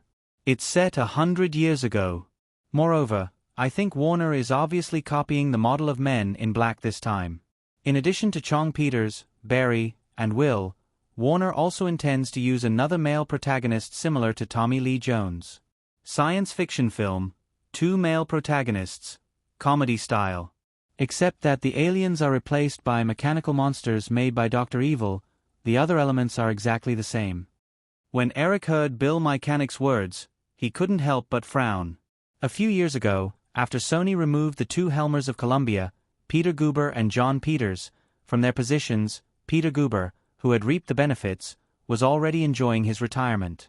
John Peters, however, was still active in Hollywood, and once again transferred to his former employer, Warner Brothers. Although Eric had chosen Men in Black, he was mainly responsible for Columbia's team at that time, which was Chong Peters and others. It was not unusual for Hollywood to follow the trend, but this kind of near-exact copy was a little disgusting. If Warner Brothers also brought in Tommy Lee Jones, it would be like an alien version of Men in Black. Eric didn't have much of an impression of this movie. He didn't know if it was because of the butterfly or because it was a flop. After continuing to ask Bill Mechanic a few more questions, Eric realized that Men in Black should be regarded as a Western costume science fiction film. The combination of Western, ancient costume, and science fiction completely gave people a strange feeling. Eric even thought of the Disney movie, The Rocket Expert, that failed at the box office. That was also a science fiction movie with a more retro style. Storm Cop added some more elements of a Western movie that was more popular on the street. Involuntarily thinking, Eric felt that he was beginning to fall into prejudice. He shook his head and got rid of these thoughts. Pirates of the Caribbean, a failed film, could explode at the box office. Who could be sure what the result of Men in Black would be? However, speaking of which, Warner Brothers had been very active in the film business recently. First, they acquired the distribution rights to Adam Sandler's Dad Charges Forward. Then, they snatched the rights to Run Lola, Run Fast at the Sundance Film Festival. Now, it was Hurricane Cop. The merger between AOL and Time Warner was under intense review by the U.S. Department of Justice. Thinking about it, these moves should be Time Warner's forces urgently wanting to achieve some results to consolidate their own power in the new company after the merger. Although Men in Black was a little annoying, Eric didn't plan to fight with Warner Brothers over personal feelings. Of course, in the future, this film could forget about getting any good advertising resources on the Firefly system. The digital field also wouldn't provide any special effects support for this film. Warner Brothers was ready to let Universal, Paramount, and themselves create the age of light and shadow. With these thoughts in mind, Eric was about to say goodbye to Bill Mechanic. Suddenly, he had a flash of inspiration. He called out to him and asked, "John Woo is in charge of an action film on your side recently, right?" "Yes. Double Killer. We just decided on the main cast recently. We're about to start filming." Bill Mechanic nodded and said, "Eric, is there a problem?" "No, I mean, is Woo still preparing for a war film?" "Yes, he even showed me the script. It's called Wind Talker," Bill Mechanic said. Then he remembered and said, "Oh right, Kenneth also told me that you told everyone not to get involved in this project, so I didn't continue the discussion with him. Eric thought to himself that it was indeed Wind Talker. However, he didn't show it on his face. Instead, he instructed Bill Mechanic, think of a way to push this project to Warner Brothers. Bill Mechanic immediately understood what Eric wanted to do. He smiled bitterly again and said, "But, Eric, you haven't even read the script yet, right? Actually, I think this project is quite good. Are you so sure that Wu will screw it up? Everyone has something they're good at." Eric said, "Have you heard of Wu shooting war films?" Actually, I really don't understand why Wu is interested in war films. He used to shoot comedies a long time ago, but his results were terrible.